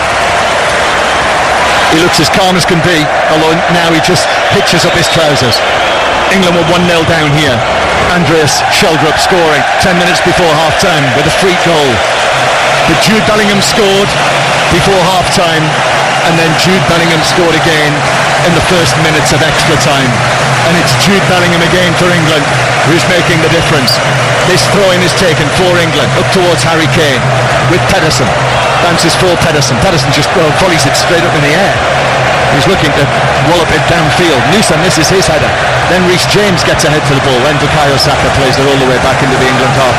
Pickford comes a long way out of his goal, left-footed. That's a high one through the middle for Eza, who I think might have been in an offside position. Actually, it was headed forward by Aya, and now Ostergaard at the back. And I make it 45 seconds, Paul. 45 seconds for England to see this out. Harry Kane is back there in his own half, heads it to Eza, might have been fouled. Eza keeps his feet and then overruns it. Norway have got it back. This might be the final chance that Norway want. Ståle Solbakken says, everyone downfield. Nusa on a run. Nusa plays it across. Bob, high foot there from Spence, but he got the ball and England cleared away. That might be enough. 15 seconds to go. Goalkeeper Neelan. It's got to go long. It does go long from Neelan. Up goes Byrne and wins a header that is cheered as though he's headed it into the back of the net. He's headed it out for a throw. No, that's exactly what he's been brought on the field to do. He's a tower of strength, Dan Burn, when he comes on. We're just waiting for the whistle now. And there it is. England fans celebrate in Miami. England players drop to their knees. It's been another huge effort.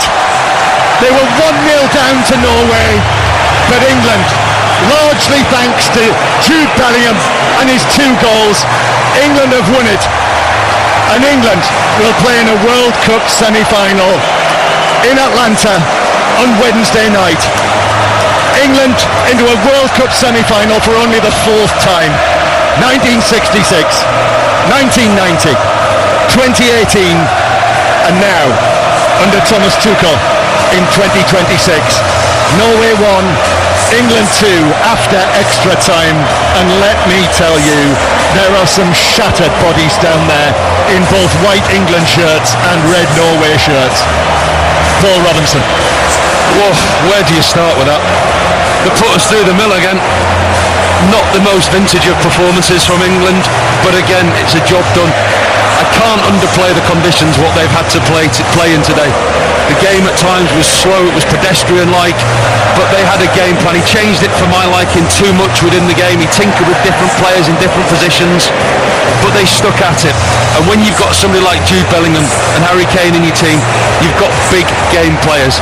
This is exactly why Thomas Tuchel has managed Jude Bellingham the way he has, to bring him to the tournament, because he knows that England with Jude Bellingham are a better team. Can England cope without him? Yes, they can. Are they a better team with him? Absolutely, for big moments like that. Those two goals, once again, from a big game player. Just looking now, the goalkeeper, the Norwegian goalkeeper's in floods of tears after his mistake for the goal. Yeah, tears for Norway. Neeland, who couldn't hold the Rodgers shot, parried it and Bellingham scored. Jordan Pickford goes across and consoles him. Tears for Norway, but what a World Cup that they've had. Their best World Cup, reaching a quarter-final. But Norway out and England through, and that extra experience, we talked about it with Thomas Tuchel last night, and this is going to be England's fourth semi-final at the last 5 World Cup and European Championship tournament finals, and that's where experience counts. And it's finished here. Norway 1, England 2, and England fans celebrate. They'll be planning Atlanta now against either Argentina or Switzerland. Mark Chapman's here with us in the stadium.